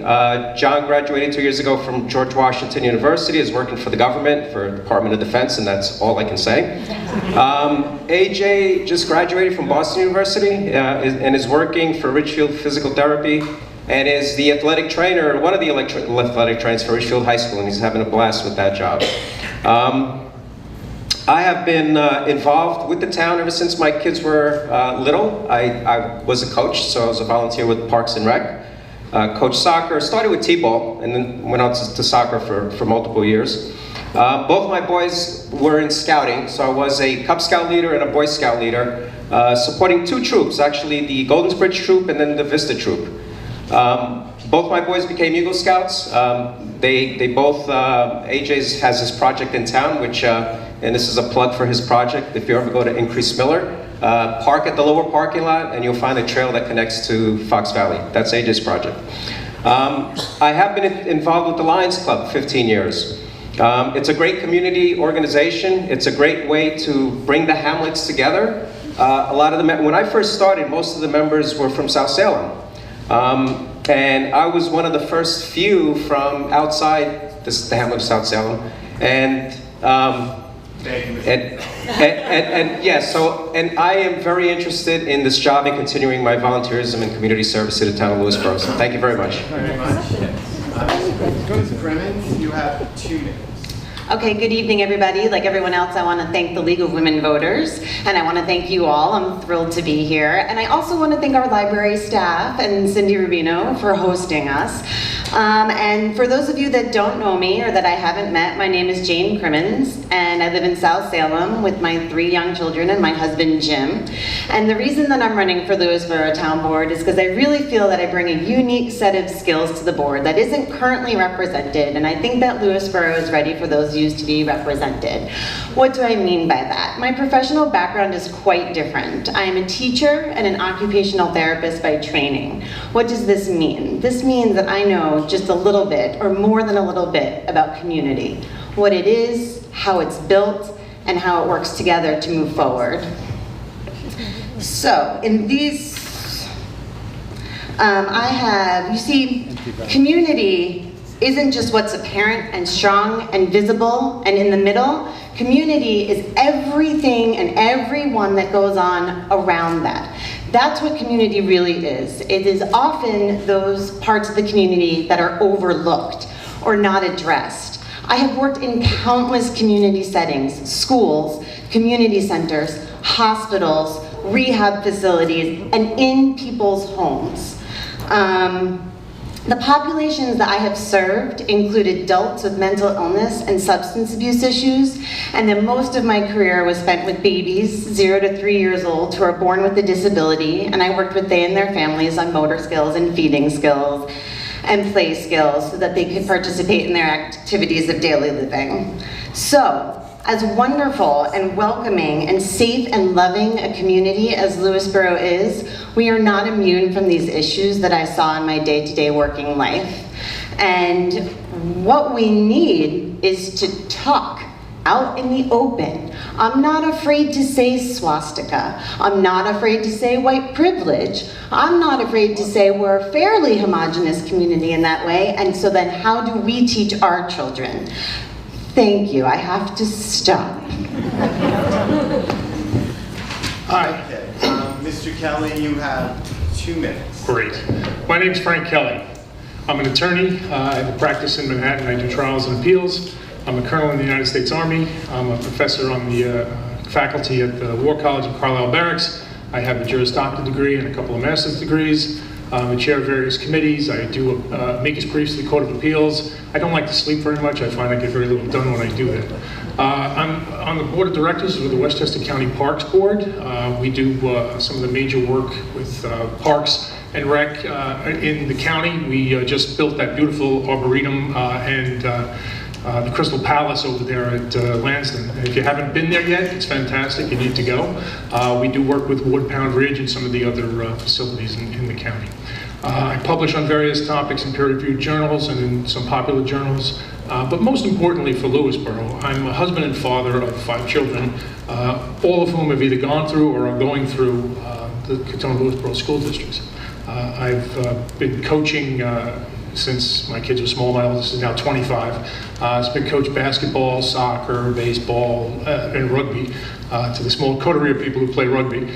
All my kids have loved living in here. We're fully invested in Lewisboro. I have 3 Eagle Scouts and 1 en route in terms of my Boy Scout contribution. I'm a merit badge counselor for the Boy Scouts. We are fully invested in Lewisboro. I've been on the town board now for 2 terms. I would like to have another term as councilman for the town of Lewisboro. We have big plans for Lewisboro. Lewisboro, and I'll tell you in the closing statement, we've made a milestone turn.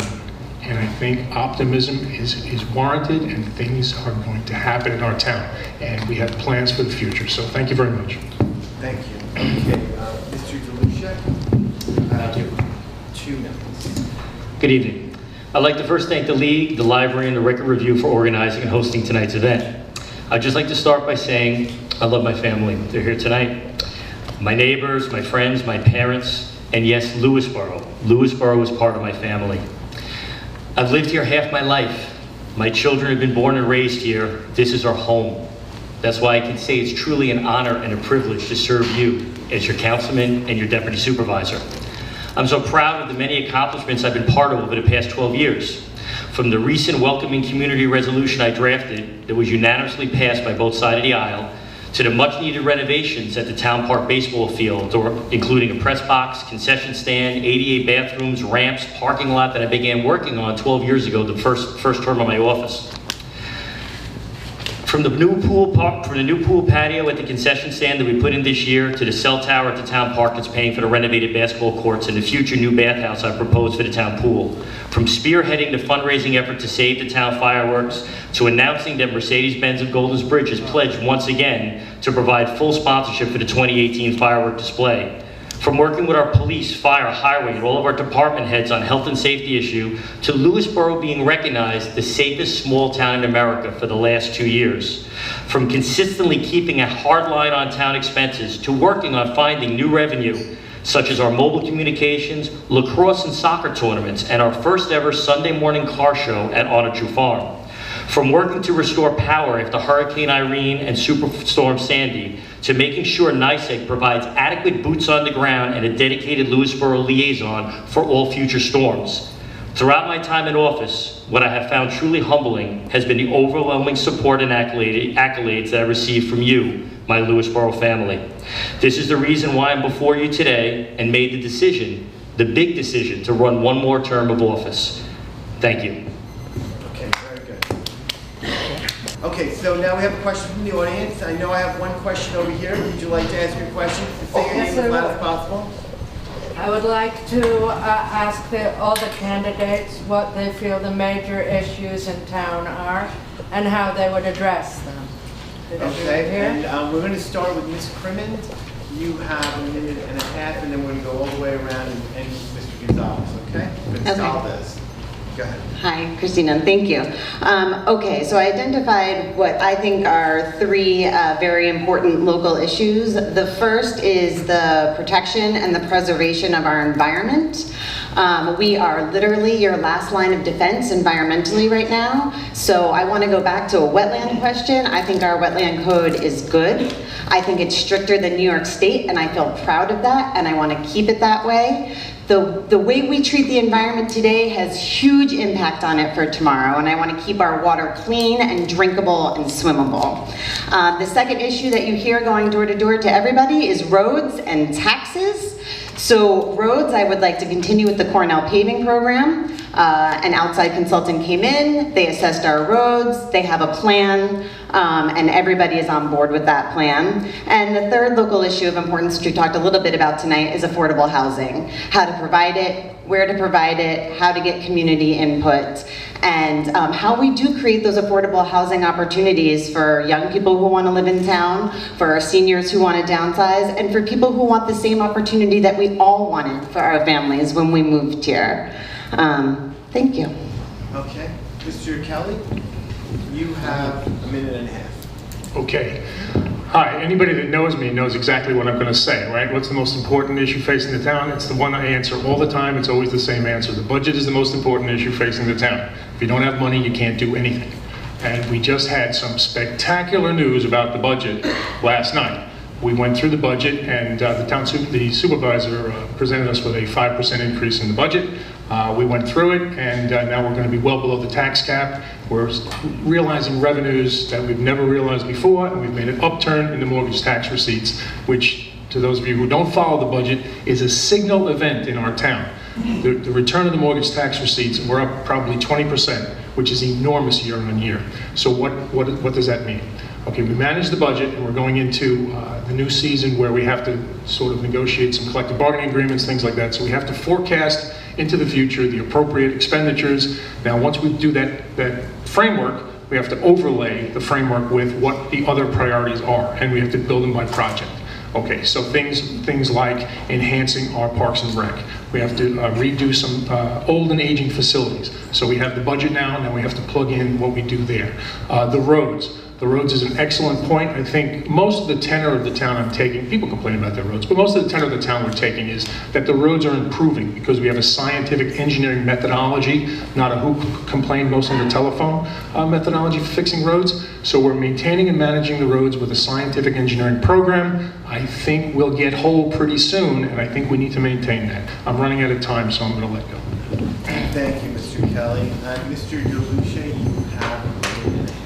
Thank you. I concur with a lot of my fellow councilmen has just mentioned. One of the things that I'll spend my time on then is marketing Lewisboro. We've got a fantastic town. One of the things when you take a look at the real estate values around town, our real estate values have not gone up along with some of our neighboring towns. Why is that? And that's something we have to look at. What can we do here to attract more people, more families, and what can we do to keep people here? Well, keeping the taxes low is one thing, but marketing and being able to look for new revenue streams. Well, what I've been trying to do is combine both of those things. Two birds with one stone. One of the things we've taken advantage of are the gorgeous fields we have here in Lewisboro, whether it's in Golden's Bridge at Fox Valley, whether it's our town park, or whether it's in Vista at Honor True Farms. And we've been able to do some fantastic things there. We've been able to work with some of our outside agencies that have been based in our town, like our soccer club or our football club, and also Primetime Lacrosse. So we've been able to get our athletic groups together, be able to work with Parks and Rec for our scheduling, and take those open slots, those open times, whether it's weekend times or evening times, where we can use these fields and be able to bring in tournaments. One of the exciting things, and I keep looking at my kids are here in the audience tonight. My son plays for one of those teams, and my daughter plays also. And we go to these other communities, and we see how that, we're spending money at those businesses, we're looking at those communities. Well, we've got a great spot here. So we've actually been able to bring in over $20,000 in this year's budget from those type of fees, from our soccer club paying money for outside soccer tournaments, from Primetime Lacrosse bringing in athletic scholar programs and things like that. It's been fantastic. So it brings other people into our community to see how beautiful it is, supports our local businesses, and hopefully maybe we could do a restaurant week during one of those tournaments. Thank you. Pass that microphone all the way down. Mr. Gonsalves, you have 1 minute and 30 seconds. Thank you. I agree. The environment, we need to stick with our strict codes. We need to protect the environment. We do need to do something about additional revenue. Going door to door during this campaign, a lot of the complaints that I've been hearing are the house values are not where they should be. Especially the homes that are in the $1 million+ range. People are potentially going to be filing grievances. That's going to cause a decrease in tax revenue. There's going to be, because of less sales, there will be less revenue from a mortgage tax perspective. So that leads me to the third item, which is development of our community. We have hamlet centers which could be thriving more so than they are now. And I think we need to do more to connect those hamlets and give this town a town feel which it lacks. I think there's a lot more that should be done. I think we need to be proactive. I think over the past dozen years or so, we haven't had that proactive approach. And that's something that I think we need to focus on if we're going to make this town a town that's going to attract new families and people that are going to want to live here. Okay, Mr. Crimmins, would you like 30 seconds to rebut anything anyone said? No, I don't think I need to rebut anything that anyone said, except I think that, I don't think I need to rebut anything anyone said. Mr. Kelly, how about yourself? Yeah, just I would echo that we have always been for enhancing the livability of the town, but we have to moderate that. You don't want to clear cut all the trees to put a restaurant in. So we have to weigh those things on one hand and the other. We do want to do that, but you have to do it in measured steps. You got to make a plan for doing these things. Lucia, would you like 30 seconds? Just real quickly, it was exciting once again on Monday night with the budget that we were able to find out that tax grievances have gone down. So we're on a big downturn. It was a good plus into our budget that we weren't looking at all of these in-rems and things like that. So that was exciting. And just, look, I want to weigh in once again. I've always been the homeowner rights guy. I've been very, straightforward with that. I think you need to be able to have sensible environmental legislation so people don't violate that legislation and do things they're not supposed to do on their property. And then the health department, which I'm the assistant commissioner of, or the building department has to come in, issue violations, and correct environmental disasters. So I think our laws are great the way they are, but I think we need to streamline and do things for our homeowners. Thank you, Mr. Lucia. Mr. Gonsalves, you have 30 seconds when you get the microphone. And are you ready? Yes. So one other organization I'm part of is the Golden's Bridge Hamlet organization. And having attended multiple meetings and meeting individually with folks, there is this concern about Golden's Bridge being the stepchild of Lewisboro. So there is more that can be done within the hamlet itself. And there is more that can be done in other hamlets where I've also been hearing some complaints about lack of support from the current town board. And I think with all that, it's important to be proactive about making these hamlets attractive to families and retirees as well, and make it an enjoyable town. Thank you. We have time for another question, of course. We have a question from the audience. This gentleman right up front. Make sure everybody in the back can hear you. They'll hear me. I'm Robert Keston again. I asked a question of the county legislators before about economics and infrastructure. I have lived in northern Westchester, either between Bedford or here, for about 50 years, so I'd be probably a lot of people, but not everybody. In that time, you could drive places and you weren't stuck. Now 35 is like a traffic jam in the morning and at night. I know it's a state road, but the side roads, our private roads, are inundated with cars, speeding cars, trying to avoid traffic on 684, trying to avoid traffic on 35, all of that. What can the town do? What is the town doing in order to improve that? Because that's a huge quality of life issue. As a runner, I've been hit by a car while out running on 123. So it's bad out there, and I don't see it getting better. What are you doing? Okay, Mr. Kelly, you start with that question. You have 1 minute. Yeah, it's a tough issue. I remember arguing with Sue Whalen at the train station when I first moved here, when she was a councilwoman, basically decrying the plan for building the Goldens Bridge Transportation Center over there. I thought that it was ill-conceived, and I still consider it to be ill-conceived. Last time we spoke to the DOT, we thought that we should get a heavy piece of money because our roads are being unfairly imposed upon by people from outside the town, including outside the state, in an attempt to get to that transportation hub. It's ill-conceived all around, and we need some state help with that. But what the town is doing in terms of enforcement, we have a revitalized and renewed police department, which I think is excellent, that is practicing enforcement. I was out with them this morning. They do a good job of enforcement. We have to also talk about traffic calming measures with the Highway Design Manual, which is pushed down from the federal government to the state. Highway Design Manual in an appendix has certain things you can build onto the road to sort of calm down traffic. So some of them are as easy as paint. Some of them involve making jut-outs for crossings. Some of them involve signage. These are all things that are possible to do, and I think that we have considered some of them. We've put them in some places. There's been some experimental use.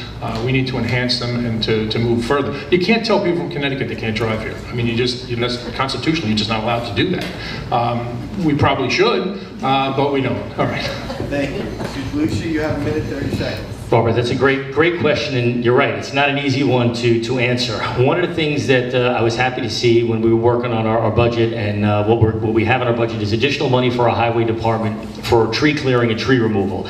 One of the complaints that I've gotten many times are, visibility, whether it's from the garden islands, from when you're coming out, when these local roads are coming into the more major roads, they have to be maintained. And the state, while we can push them to maintain their own roads, we have the responsibility to maintain our town roads. So that's one of the things that I'm happy to say that we've put some additional revenue, some additional funding in there so our highway department can be able to do that work. Our police department is very important also. I'm excited that we've been working over the last number of years to actually have 3 full-time officers on our force, and that's made a difference. We've been able to have our, they're local residents, they're on our police force, they're out there, they're patrolling, and they care about the town. And what they've done now is our chief, Charlie, actually just spoke with him this morning. We actually were able to get some grant money secured for additional patrolling, for some additional DWI stops and things like that. Another big thing we've done, and I was very happy that we've taken on this a couple of times, was actually do a commercial vehicle stop in the town park. What's happened a lot is they'll do stops on Route 84, 684, and the big 18-wheelers and a lot of these trucks decide to use 35 as a cut-through, and it becomes extremely dangerous. So what we've done is when those things occur, we actually do our own weight and traffic stop in the town park, and it's a huge, fines and forfeiture generator. We're not allowed to use the other word when we're talking about policing, but it works, and it keeps them off our roads. Thank you, Mr. Lucia. Pass that microphone down to Mr. Gonzalez, please. And Mr. Gonzalez, you have 1.5 minutes. Okay, thank you. Robert, I can't speak to what the town is planning on doing about this because I'm not on the town board yet. But what I can say is that it has been an issue that being part of the Goldens Bridge Hamlet organization and listening to the local citizens, safety and both pedestrian safety, cyclist safety, and vehicle safety are things that we have discussed with the DOT. They actually have been listening to us. We've pestered them enough that they've actually came by and did a site visit with us to go over our wish list. They've actually implemented a few things like bigger signs for folks that are walking to the train station, the Goldens Bridge train station. They've done a few other things as well. But those are the kind of things that need to be done at Cross River, for example. I mean, we all know that Cameron's is a favorite spot for the high school kids. They don't have a way to safely get to Cameron's. There are no walkways. And that has been an issue that no one has done anything about. So I think this is something that I would like to focus on, especially with the relationships that I have built with the DOT through the Goldens Bridge Hamlet organization. So it's going to take looking at each hamlet and looking at these spots where safety improvements need to be made, and we really need to be proactive about doing that. Ms. Crimmins, you have a minute and 30 seconds. Fantastic. Thank you. So it's a tricky question, and I have a tricky answer, and that is that we have a charming little town here that I love very much, and we also need to bring our transportation efforts up into the 21st century. So I know that it's tricky, but we need people to be able to bike. We need people to be able to bike to the train stations. We need carpooling. We need shuttles from Oak Ridge to the New Canaan train station. And we need to get some of those monies from the county for Northern Westchester transportation. We certainly pay our county taxes, and that certainly pays for county transportation. And we certainly don't see a lot of that up here. So a beeline. And we need to think about consolidating people who are using the roads. That's the only way to get less people on the roads, is to get them out of their cars, or sharing their cars, or in a shuttle, or on a bike. And so we have to figure out ways that we can do that, because we have become a commuter town. We have the Tacona train station and the Goldens Bridge train station, and we need ways to get to those train stations that aren't us individually in a car. Okay, thank you. Mr. Kelly, you do have 30 seconds. Sure. But if you choose to use it. Thank you. Okay, we utilized the HART bus from Connecticut. The Beeline was considered some years ago, and we elected not to do that for various reasons. In terms of walkways, we've considered walkways. We've actually approached adjacent homeowners. The thing with walkways is you have to either buy the property, because you can't, if you condemn it, which you can do, you have to pay fair market price for it. And to pay fair market price for those walkways and then build them was a bridge too far, frankly, over the last 8 years with respect to walkways. So we've approached them. It involves legal process. It involves an awful lot of money. We've talked to the DOT, and I'm going to let my co-councilman tell you what the DOT said in response to us. We've considered bollards. We've considered bike lanes. We had the Boy Scouts do a wonderful presentation on bike lanes from the school up through, from the high school campus area all the way down 35 up through the LES, Lewisboro Elementary School area. That was denied by the DOT too. The Grinches they are. Mr. DeLucia, you have 30 seconds. We've spoke to the DOT numerous times on these occasions. When Route 123 was paved, we wanted to get a bike lane in there. They said no. We've talked to them about things in Goldens Bridge. We've talked about things in Cross River, and we get a resounding no. We don't accept that. We continue to deal with them. We adopted something called Complete Streets, legislation that one of our other fellow councilmen brought to the board, and we adopted that legislation wholeheartedly, where it states that when we start looking at repaving roads and working on roads, our own roads and state roads, they need to examine these things. Is it viable to put a bike path? There's a lot of things involved there. Is it safety? Is there a big enough shoulder? You know, when we talk about sidewalks, everybody talks about walkways and things like that across river. We wanted to do it. You need to have a terminal end on either end of the sidewalk. We don't have sidewalks there already, so you can't put crosswalks. So we have a lot of issues with those type of things. And then financially, if you do go down the road with sidewalks, you've got legal ramifications, because you've got to make sure they're shoveled if it snows, make sure there's no cracks, make sure there's all those things. And when we talk about keeping our taxes down and our community affordable, that becomes a major issue. The answer for me is not no, it's we're going to continue to look at it and explore reasonable, sensible options to make sure that safety is there for the residents that use these things,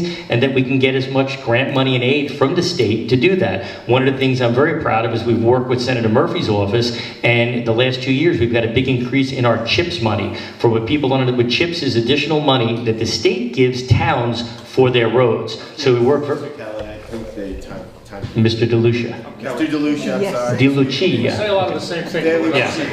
There we go. Mr. Gonzalez, you have 30 seconds. Let's let the timekeepers a moment to get set. Sorry about that. Okay. That's right, that's not your So yeah, I'm not going to accept no as an answer, and with the Goldens Bridge Hamlet organization, we've proven that with the DOT. We have been on their case about some of the things that we wanted to do, and through persistence, like I said, they came out and did a site visit. They actually sent some people over. They have listened to us. We had a meeting scheduled where they actually sent 4 or 5 of their people, including folks from Poughkeepsie, from Elmsford, from their Katona location. And so they're listening to us. And one of the things on our wish list has to do with pedestrian safety and how do we make the Hamlet Center safer. They did share that there are pedestrian safety grants, which we are discussing. Thank you, Mr. Gonzalez. And Ms. Crimmins, you have 30 seconds. Let's get the timekeepers. Are you ready? Yeah, I'm a little confused. Yes. 30 seconds for a rebuttal. Okay. Okay?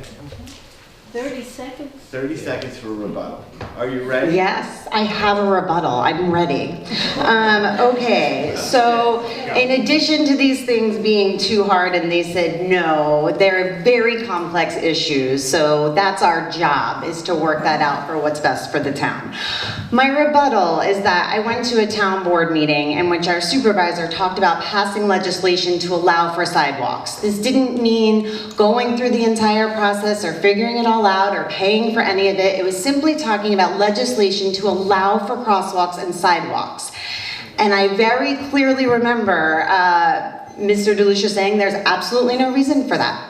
We don't need to do that. We don't have the money, we can't do the landings, and so there's no reason to do the legislation. Absolutely not. Okay. Go find the minutes of the meeting. Hold on, no talk, Mr. DeLucia, Mr. That is DeLucia. absolutely my recollection. Hold on, stop. Well, who has to stop? We have, yes, both of you.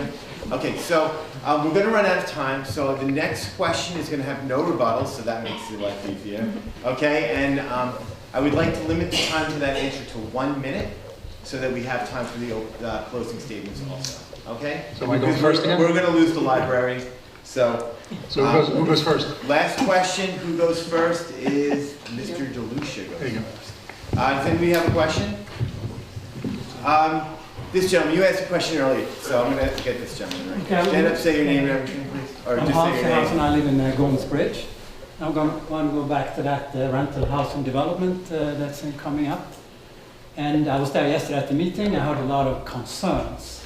I just want to know what is your opinion about it? The rental house and development. Are you talking about the potential moderate income housing? Correct. Affordable housing? Right. 1 minute, starting with Mr. DeLucia. I have my concerns too, Hans, I really do. When that project was initially brought up, it looked like it was going to be advertised. It was advertised and brought to the town board as a project that was like Bridalside in North Salem. And what I've seen that the developer has turned it into now is a project that has interior hallways and is more like an apartment complex. Additionally, while I've been on the record many times that I support fully fair and affordable housing, especially workforce housing and housing for our seniors and things like that, I do not support at all ghettoizing. And to me, that's what that is. When you're putting one building that is just established for that one purpose, I don't believe that that's the way to do it. I believe it's more like what we have in Vista, in Oak Ridge, where you have moderate income units, affordable units, and market rate price units. And that's something which I would love to see in Goldens Bridge, where you have a development there where a developer goes in there and is not just looking to make a buck and get grant money to build housing, actually goes in there and builds something that the community can be proud of, the people that live in it can be proud of. There's a lot of studies that show that these kind of complexes with interior hallways and things like that really are not very safe and not not very, no pride of ownership there. And I can tell you from 25 years of working for the health department and many years being a field inspector, going out and complaints and things like that, these are the kind of places where we have rodent complaints, garbage complaints, smoking complaints, and all things like that. Okay, thank you, Mr. Lucia. Pass that all the way down to Mr. Gonsalves. Mr. Gonsalves, you have 1 minute to respond to the question. Are you guys ready? Yeah. Okay, go ahead. Thank you. Yeah, so I don't have an issue with affordable housing as a concept. I think it's something that's needed. My son today, who's here, with the entry-level salary that he's making, he would actually be able to live in that facility. Again, the town decided to change zoning codes to permit that facility to go in its current form. But I think affordable housing is something that is needed in the town, especially when you're trying to attract businesses. And you have businesses where people are not making that much money that are in town. And they're driving up from or taking a train from other parts of the county to get to work.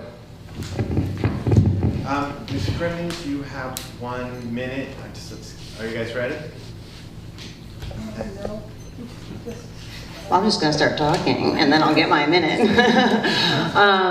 Okay, so I want to be clear as I can be about this affordable housing unit. Go ahead. This is private property. Somebody owns that property, and it's up to them to do what they want with it.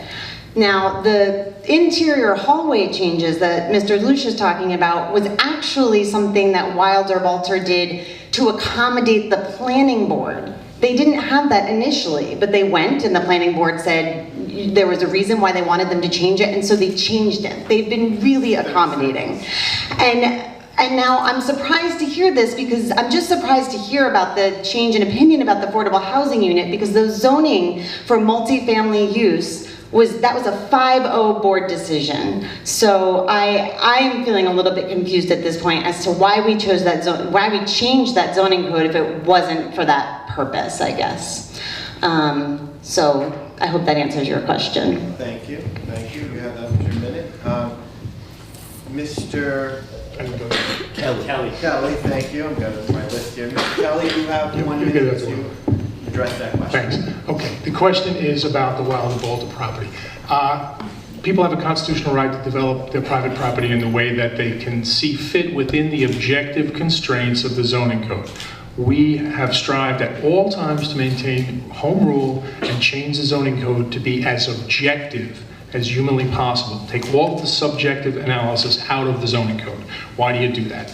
Because the subjective analysis allows for certain things that can't be measured, things that can't be tested, and objective is the way to go because objective is fair. Okay.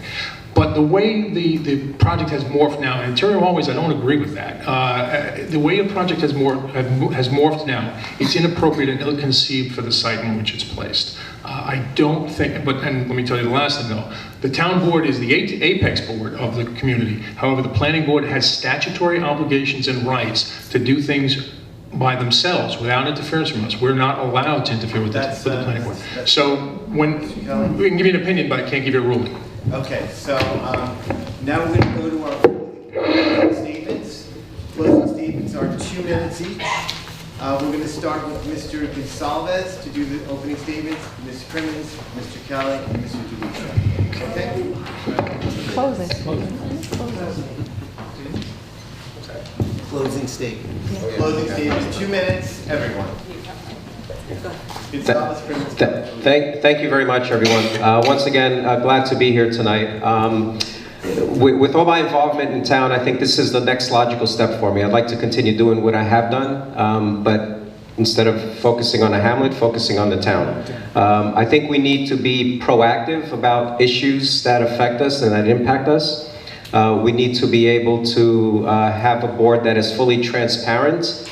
I've heard a lot of complaints from folks, especially at the public hearing last night, about that lack of transparency and the way things were done to move along the specific project. Actually, a couple of projects that are in the works now in Golden's Bridge, but I think transparency is important. And I think having someone that can be proactive, and again, my background is in engineering. I think I can bring value to the board I don't think we've ever had an engineer on the board, maybe, I don't know. But I think that's something that I'm looking forward to leverage my background and my knowledge in engineering to create some of the things that we need to make this town better and welcoming, and be able to attract, again, new families and senior citizens, and be able to make the town a place that people are happy to be part of. Thank you all very much, and thanks to the Record Review and the League of Women Voters. Okay, very good. Ms. Crimmins, you have 2 minutes. Okay, thank you. Okay, so I think in my opening statement, I talked a lot about my view of community, how I feel I can pull community in. We talked about the welcoming resolution tonight, and welcoming resolution isn't about, we say we're a welcoming community and that's the end of it.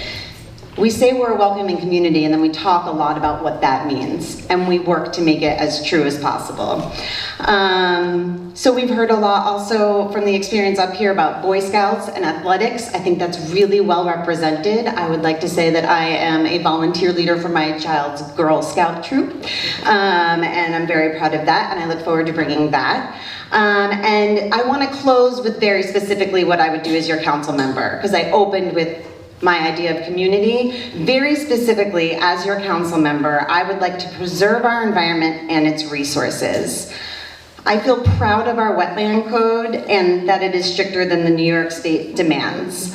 I would like to continue to take care of our roads according to the Cornell paving program, and I would like to widen our tax base by creating a smart plan for business development in our hamlet centers without increasing our footprint too much. So this includes biking and walking trails that would connect neighborhoods to these centers so that kids can ride their bikes, get a slice of pizza. These are the kinds of things that build community. Mostly, I would like to put my experience and passion to good use working for you, the town of Lewisboro. So I thank you for listening, and I ask you to please come out and vote for me on Tuesday, November 7th. Row A, all the way to the right. They call it down the ballot. Jane Crimmins, you just fill in your oval, and that's how we get this done. So I'm in. I hope you're in. Thank you. Mr. Kelly, you have 2 minutes. Thank you. Are you guys ready? Are you guys ready down there?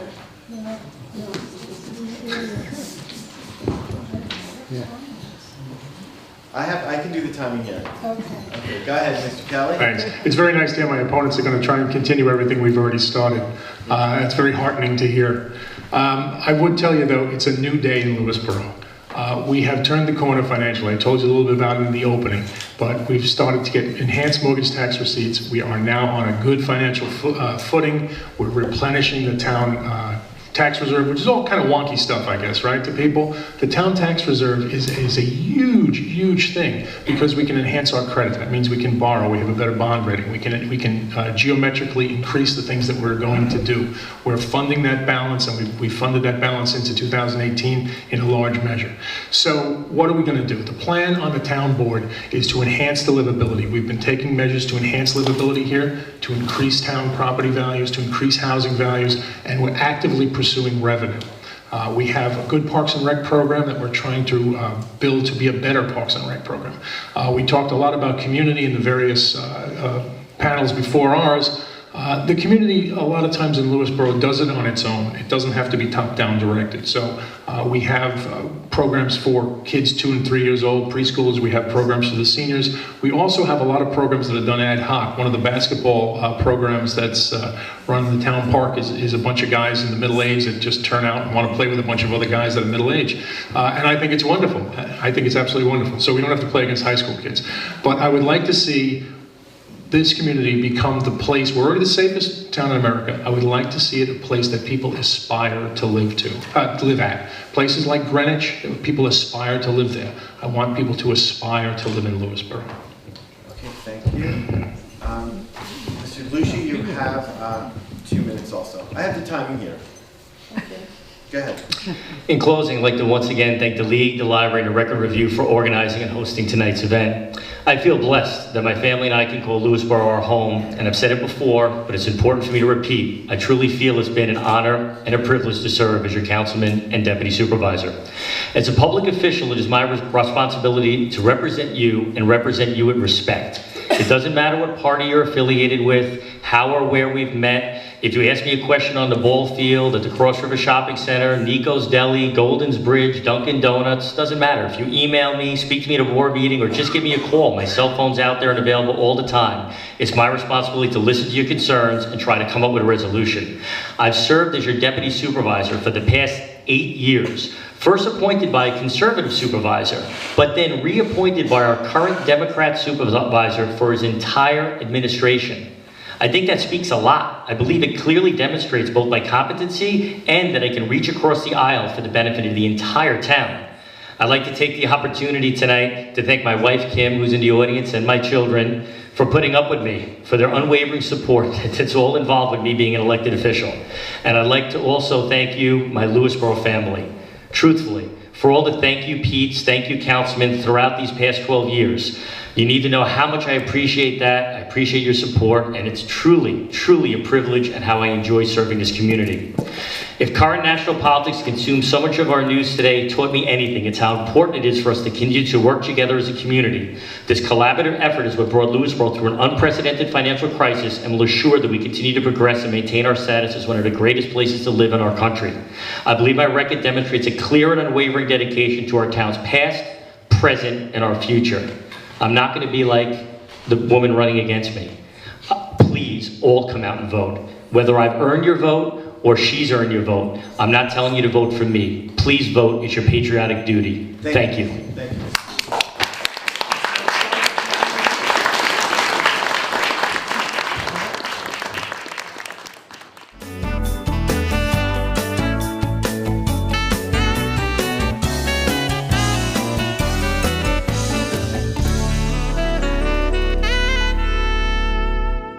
You're watching Lewisboro Community Television, Channel 20.